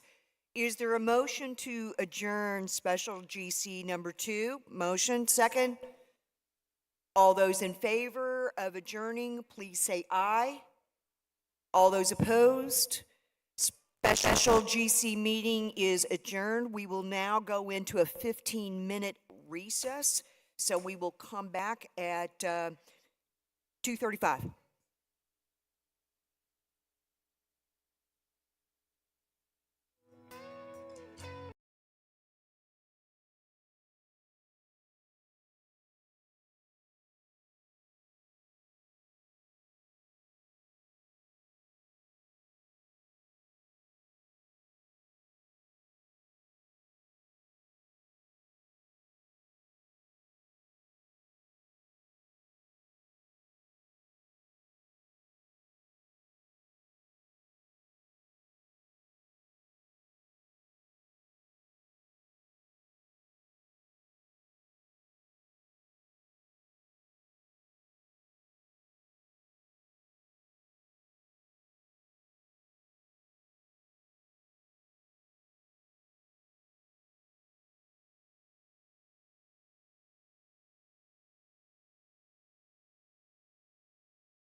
Started.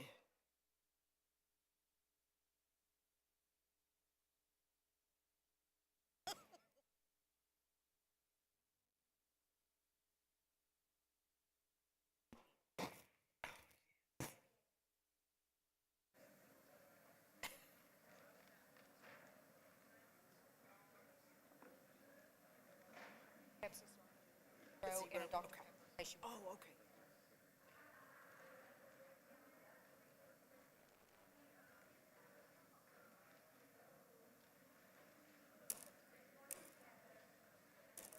Before I even.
One change. Well, I mean, one thing to vote on. So it'll create change. All right, we're going to go ahead and call to order the Special General Council meeting number 3.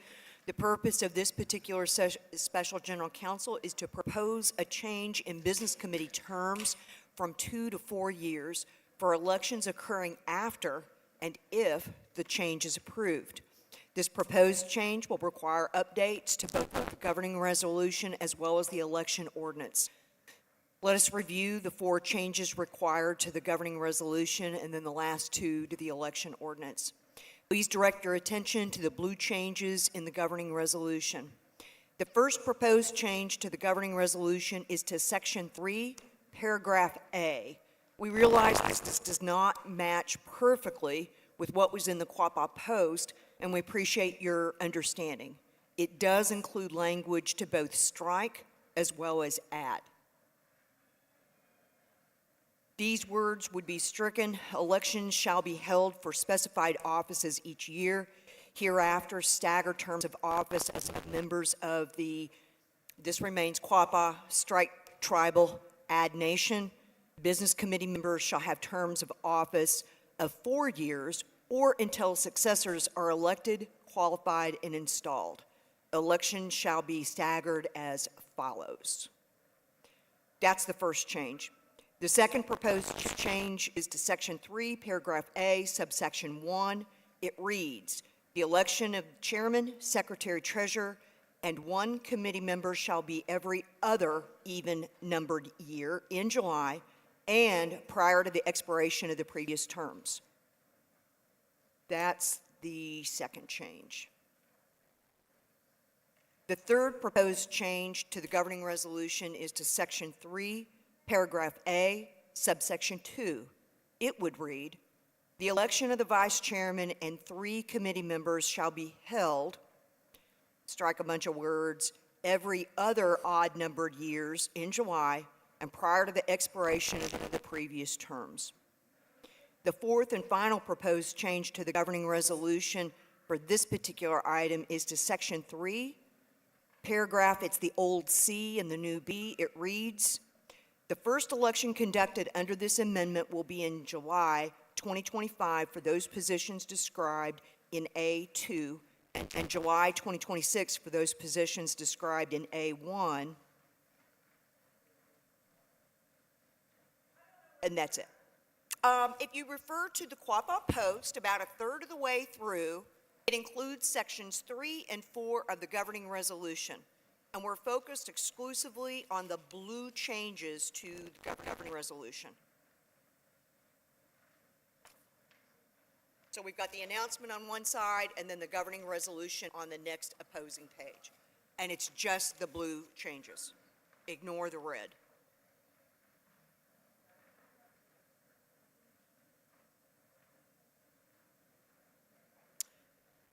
So that finishes the proposed changes to the governing resolution regarding business committee terms. Let us now review the two proposed changes required to the election ordinance. Immediately following the governing resolution in the Quapaw Post, there is included an entire,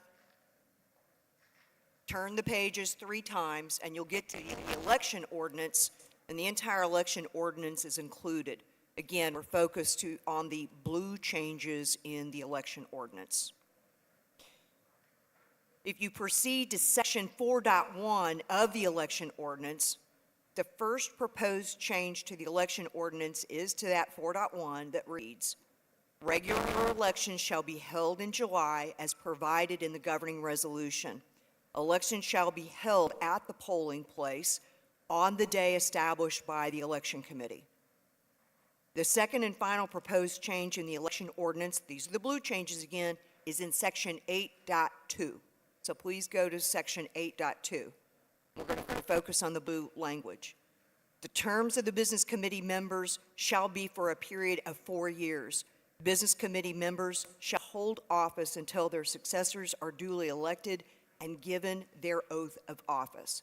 So that finishes the proposed changes to the election ordinance regarding the business committee terms.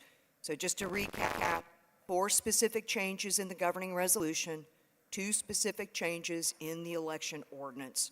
Is there anyone who would like to make a motion regarding these changes? Can we get a microphone to Dana, please?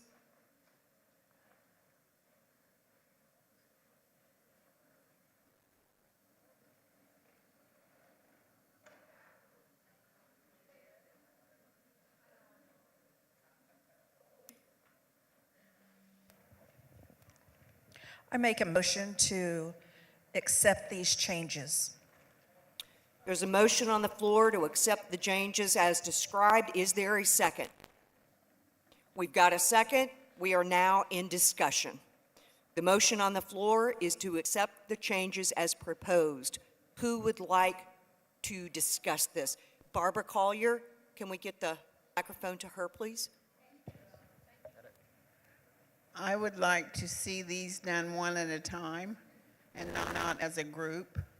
I think there's too much variance in the differences to accept them all at once. So I'd make a motion to address their motion. That's fine. I mean, that's a sub-motion, okay? So we can go through these and talk about each one individually. Is that the nature of the motion, Barbara? Is there a second for this? Okay, we've got a second. So now we are in discussion for, we're going to go through each one of them individually.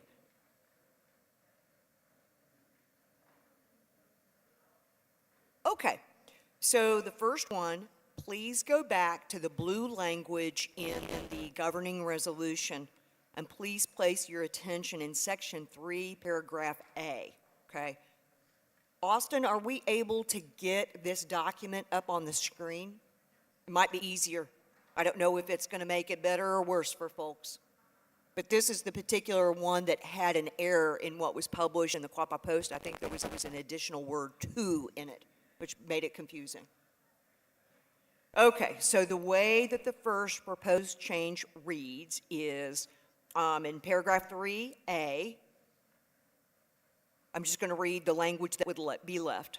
Quapaw Nation business committee members shall have terms of office of 4 years or until successors are elected, qualified, and installed. Elections shall be staggered as follows. Let's open it up for discussion. We've got a question in front, Eric. Dana's standing. Folks are also free to utilize the podium.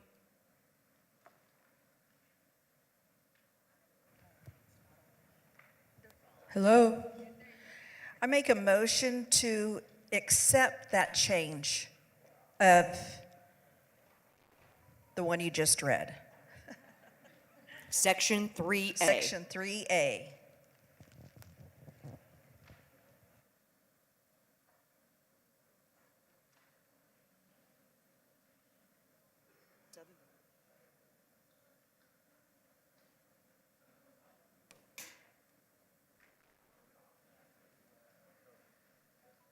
So I have a parliamentarian question. We had the main motion to accept all of these changes, all 6, as presented. That was seconded. Then we got a sub-motion to go through them one at a time. And then Dana has made a motion to accept the language for this particular one. Are we doing this correctly?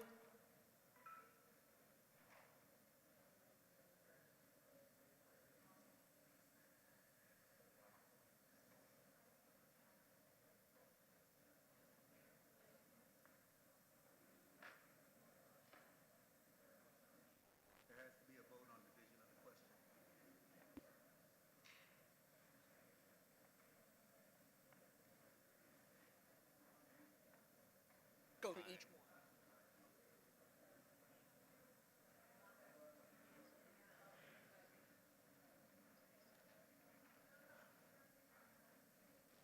Before we can. Okay. We have to vote on whether everybody wants to go through each. Thank you. We just got a parliamentarian ruling that when Ms. Barbara made the motion to go through them individually, that was seconded. What we should have done, and this is what we're going to do now, is we need to vote. Do we wish to go through each of one of these individually? There's 6. It's not scary. Well, we're going to vote on this one time to whether you all, the Quapaw Indian Council, agree to review each one of these individually and to finalize the language of each of these individually. So, Election Committee, we need to have a vote on Barbara's motion to review these individually.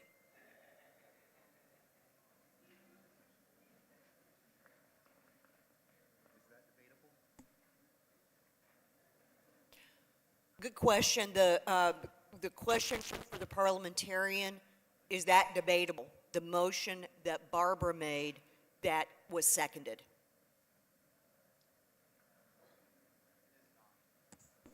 Did I hear that properly? It is not debatable? Thank you. It's not debatable.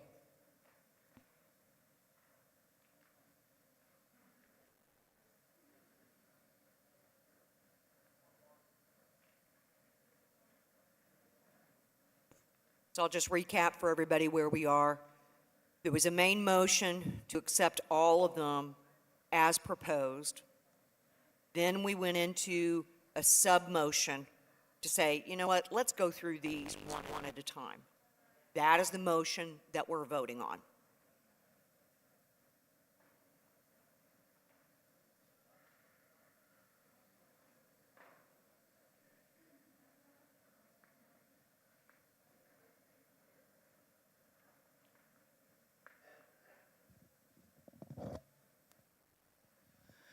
Okay, I think we're getting it set up now. We are going to vote on whether to look at the motions individually, right?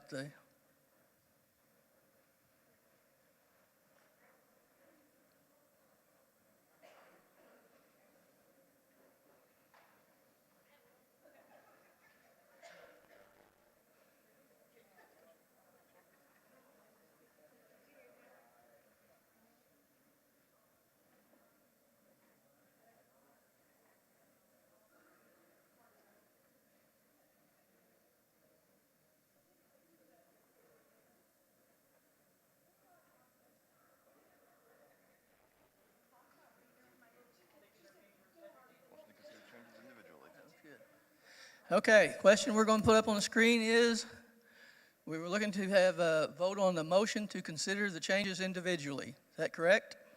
Yes. Okay, it's on the screen, as before. Same voting procedure. Yes to consider, no, you don't want to, 3 to abstain.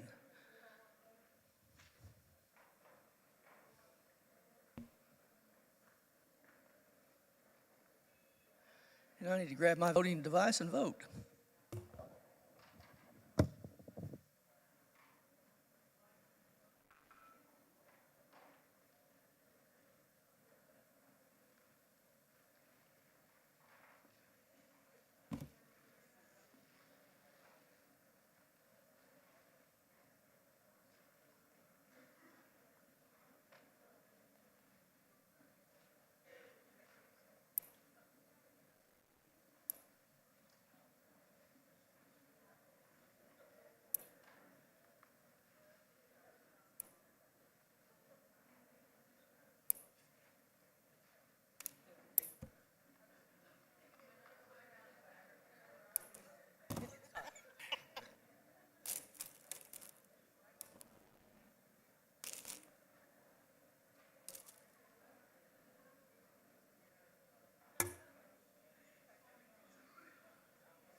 Right.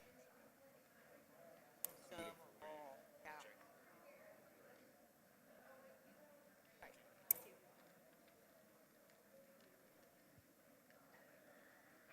That makes sense.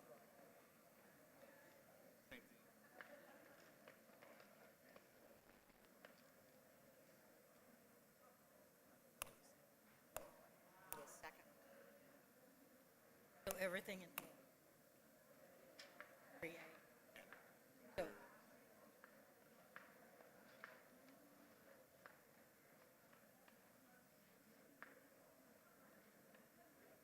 Right. all of this has to be, That's section, paragraph, subsection. subsection 1 and 2. Yeah, So the subsection. all of the changes, subsection, has to be. I think that's pretty cool, but By itself. These two would have to be considered at the same time. Gotcha.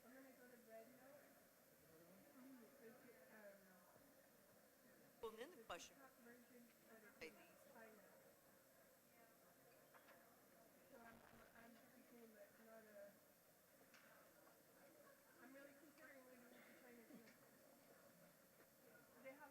yeah, and it was, right, and this one. That around timing. But yeah, let's. like you can literally buy your groceries and still be able to live if you lived in China. Yeah. And it's, I'm really considering it.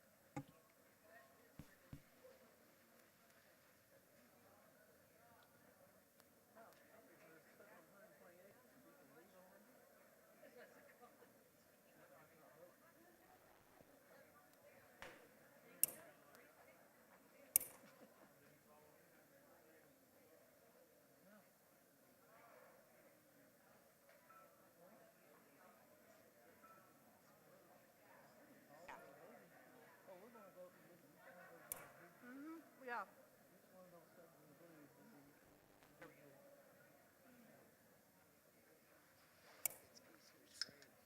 If you don't release those hostages, we were gonna make it.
We still have 147 clickers out, so some people are sitting there forgetting to vote.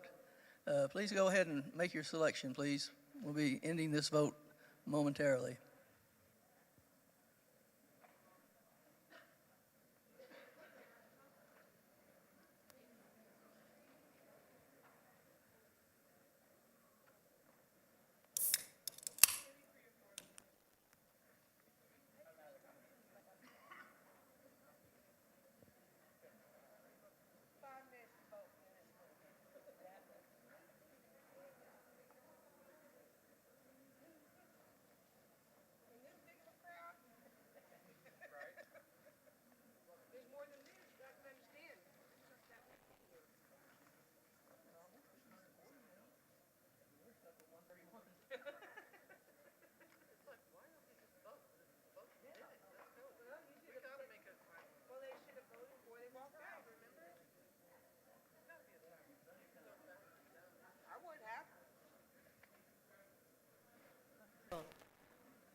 We're going to do a raffle. It's for Bedray Chocolate Basket. Last four digits, 2205. Oh, my word. Mans, that's my ticket. I was like, that number looked familiar. Just so you know, declining. 062267.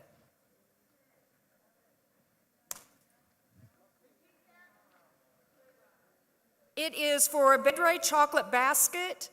The number is 062267.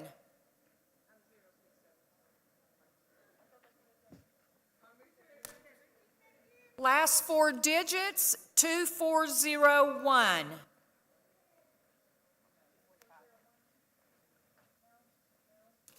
Rolling along faster, 2039. Last four digits, 2039.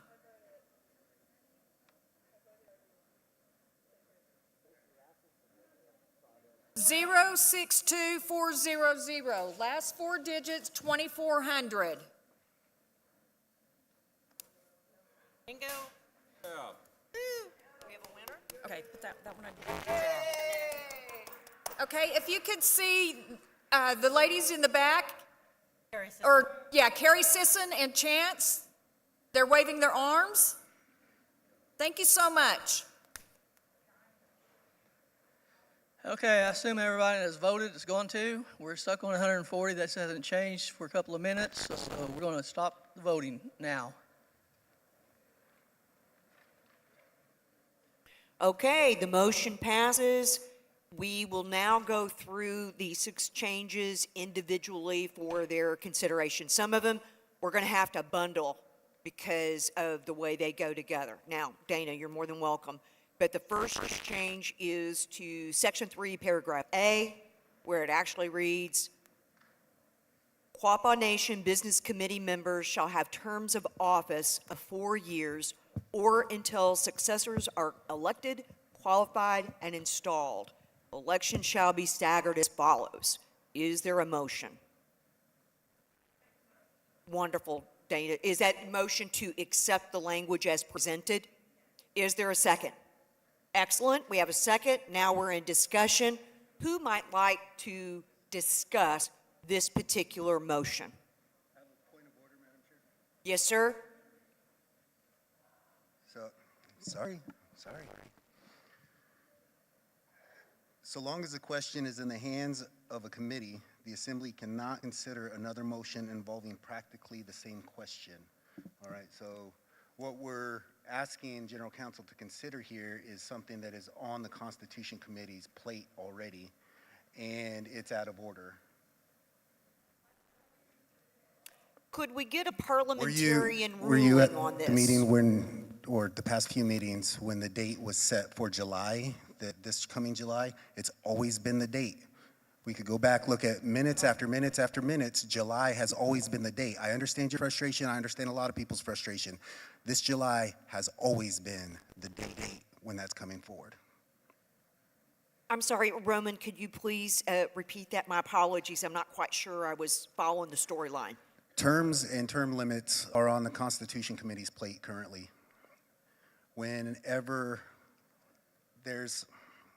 so long as the question is in the hands of a committee, the Assembly cannot consider another motion involving practically the same question.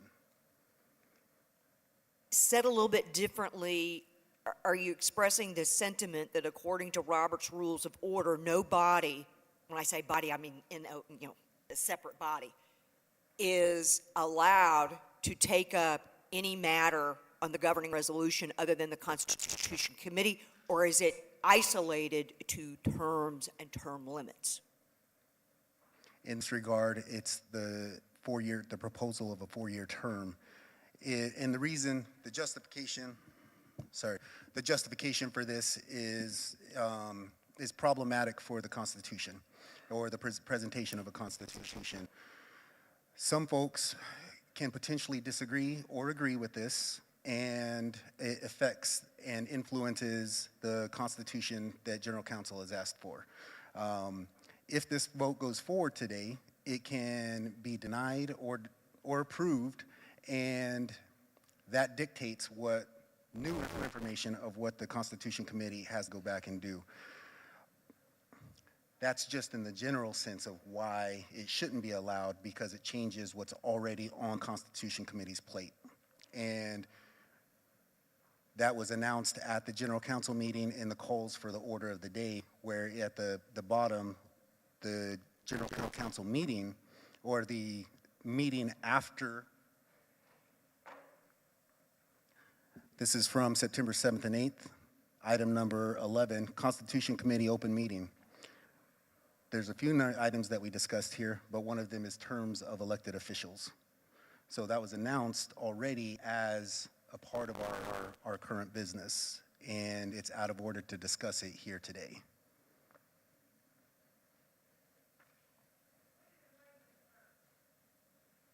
Could we get a parliamentarian ruling on that? So I'll give the Cliff Note version of it. The Constitution Committee, or at least Roman, is asserting that because in the special general council meeting held on September 7th and 8th, after we adjourned, there was an open meeting conducted and held by the Constitution Committee. In that meeting, terms and term limits were discussed, and the assertion is, as a result, it is off limits to any body other than the Constitution Committee.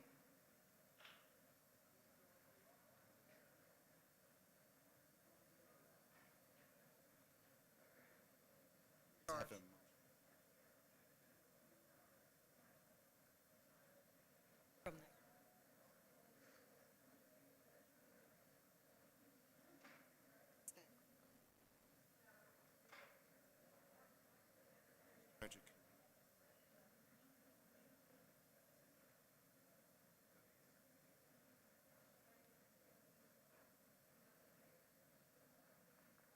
Discharge.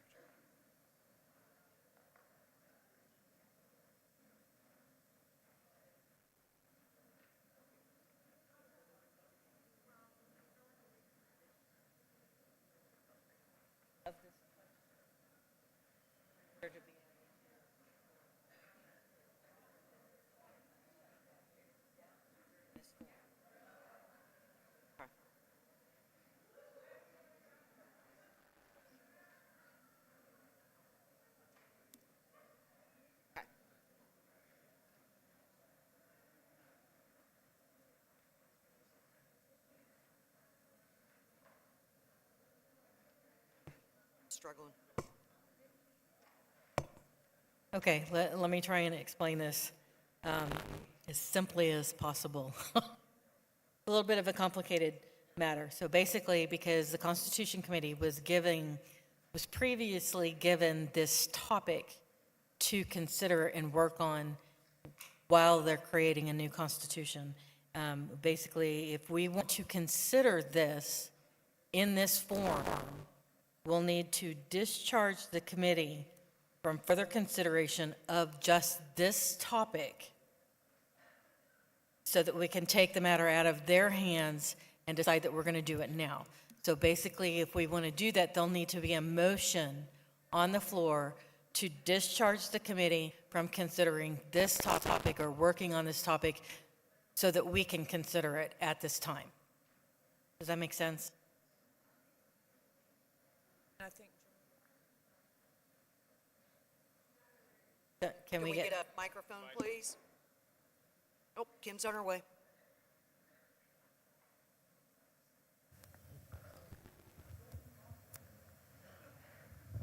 My name is Karen Cummings. My understanding is that this is a task that they're currently working on. They're trying to finalize this to where we can all vote on it in July. It's not completed yet. He's trying to say that they are working on this and they're trying to make it right. I vote to table this until July. so are you making the motion to table Yes. this topic Yes. until the Until the Constitution Committee presents it in July? Yes. We have a motion on the floor. Do we have a second? Second it. All right, Got it. so laying it on the table is not debatable. We go to the vote.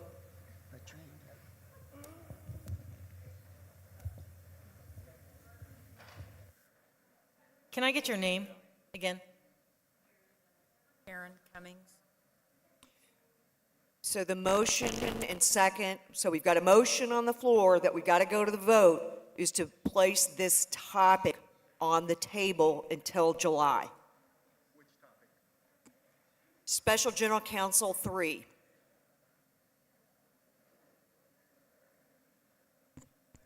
The entirety of Special General Counsel 3 was to contemplate business committee terms, so that is the topic that's being tabled until July, or at least proposed.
So if this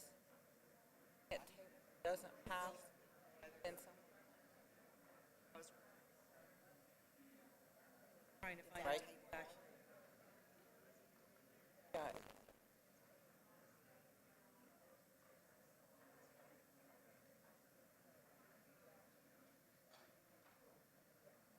Got it.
Okay, the motion has been made, but if we would vote on that first one, it makes all the others irrelevant. So basically, this motion will kill Special General Counsel number 3.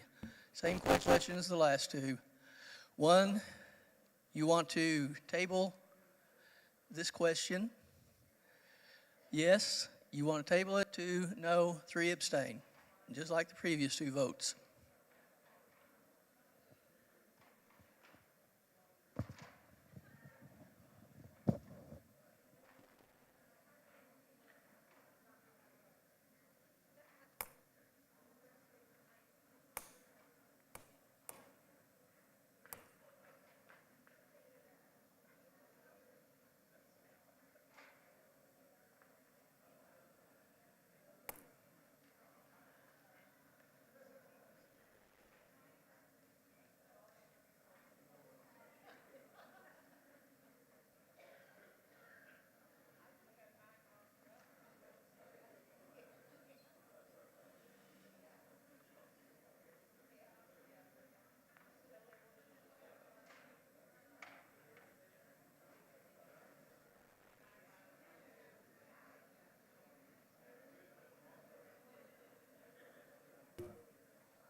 Okay, we got some stragglers out there. Go ahead and punch your vote in so we can call this.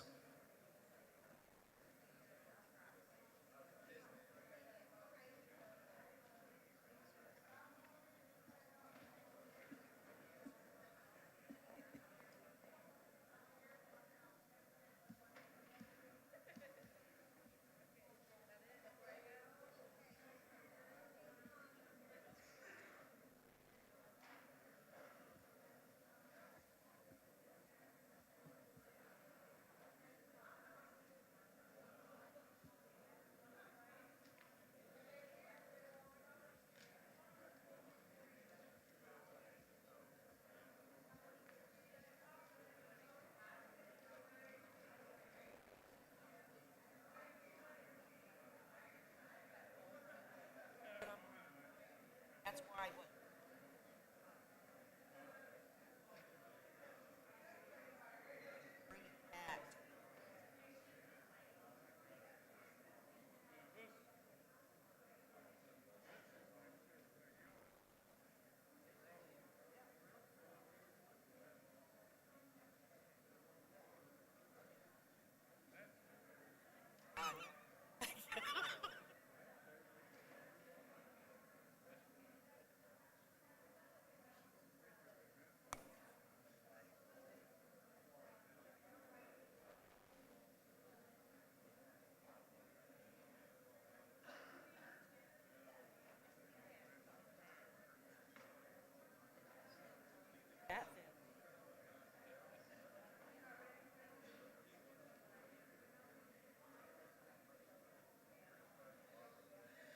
Okay, voting will now cease. We'll display the results.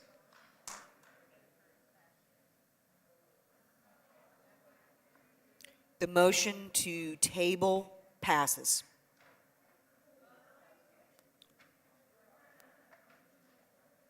I'll accept a motion to adjourn Special General Counsel number 3. We've got a motion to, is there a second? All right, all those in favor of adjourning Special General Counsel number 3, please say aye. All those opposed? Well, Special GC number 3 is now adjourned. Let's roll right into Special General Counsel number 4.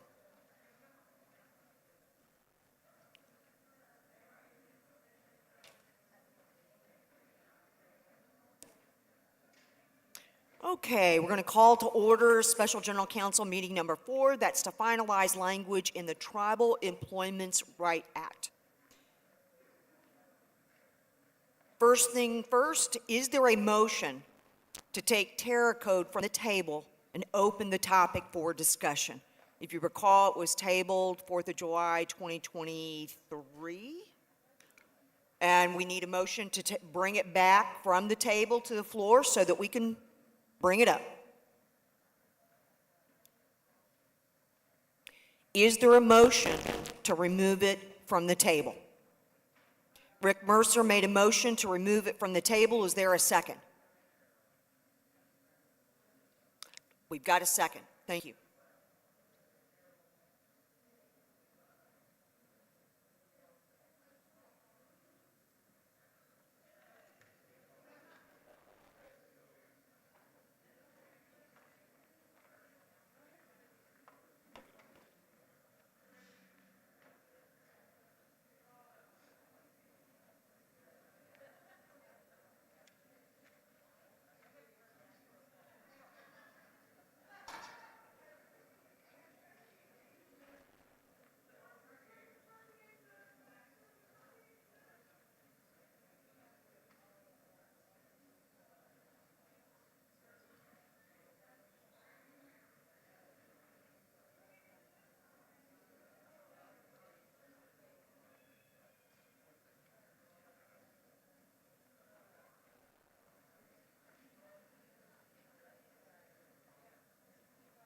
What we're trying to figure out is whether that motion to remove from the table is debatable or not before we proceed to the vote.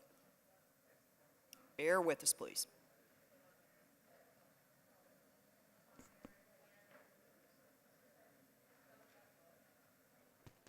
Okay, that motion is not debatable. We will now proceed to the vote to to bring the Terra Code back from the table.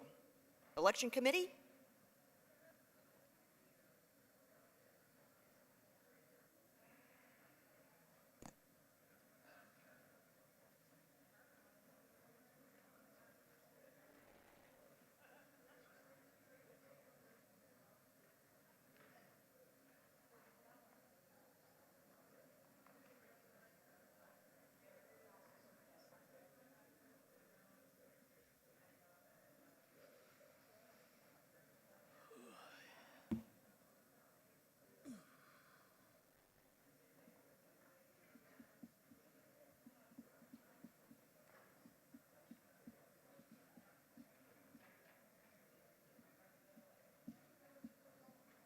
Ready? Okay, we're going to display up on the board the vote to return Taro back to the table, or from the table into actively pursuing it. Yet, 1 for yes, 2 for no, 3 to abstain.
Yes, I thought one more.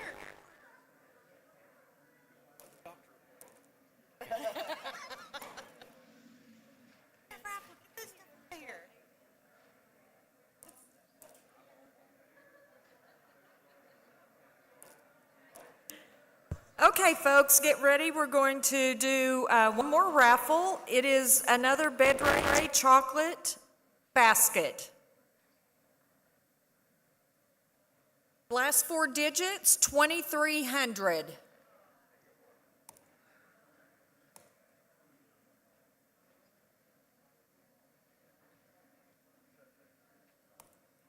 2195. Last four digits, 2195.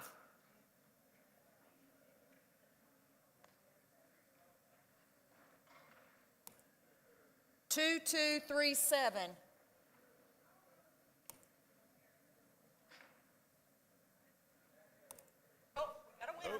Oh, 2237. All right. Yeah, Linda Jones. Okay.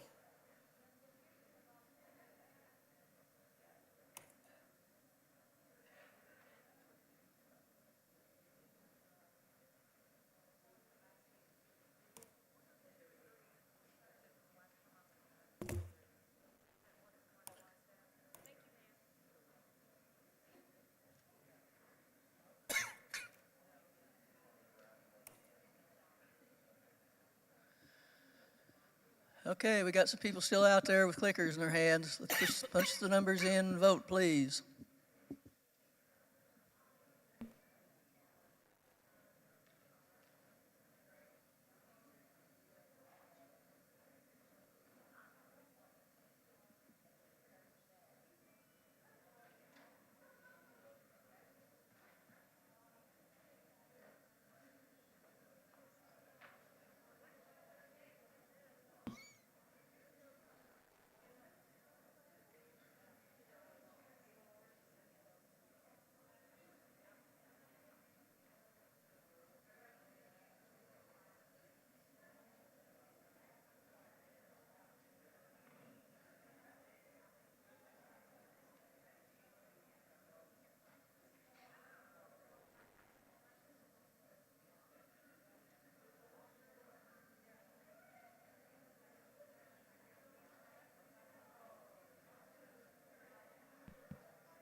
It appears everybody that wants to vote has voted. Let's stop the voting.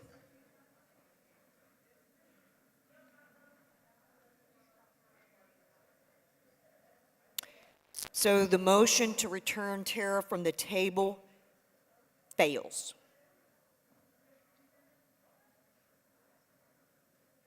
What that means is we're not able to pick this topic back up today. That concludes Special General Counsel number 4.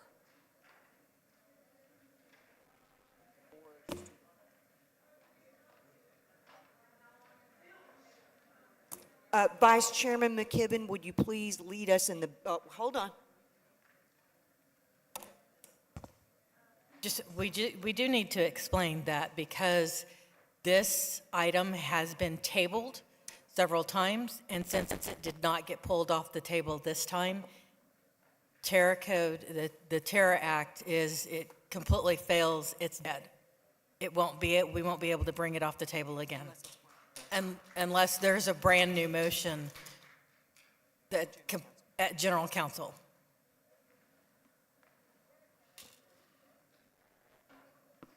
Vice Chair McKibben, would you please close us out in prayer? Folks, if you get a chance to see Brother Bladen, thank him for coming out here and fanning us off this morning, and he got that fire going for us bright and early and took time out of his day to come and bless us with that. So if you pass Bladen stand on your way out, give him a hug or shake his hand and tell him we appreciate him starting that grandpa for us this morning and blessing us. So, Creator, Father God, Savior Jesus, thank you for this day. We got some folks that are sick and some mourners right now, some folks that lost their loved ones. I ask you please watch over them, send them some of that spirit that makes them feel good, makes them feel better, and gives them some pleasant thoughts and some good thoughts about their loved ones. And these ones that are struggling with their health right now, Creator, Father God, I ask you please help them along and give them a little bit better day today and better days to come for them with their health. Creator, Father God, Savior Jesus, thank you again for this day, and thank you for all these folks coming out here to help us conduct this tribal business, help us to come together and make good decisions and try to move our nation in a positive direction and help our folks when they go back home to find their home places in good order. Please, Father God, and give everybody safe travels back to their home place. Thank you again for this day, and watch over all our folks. Hanukkah, amen.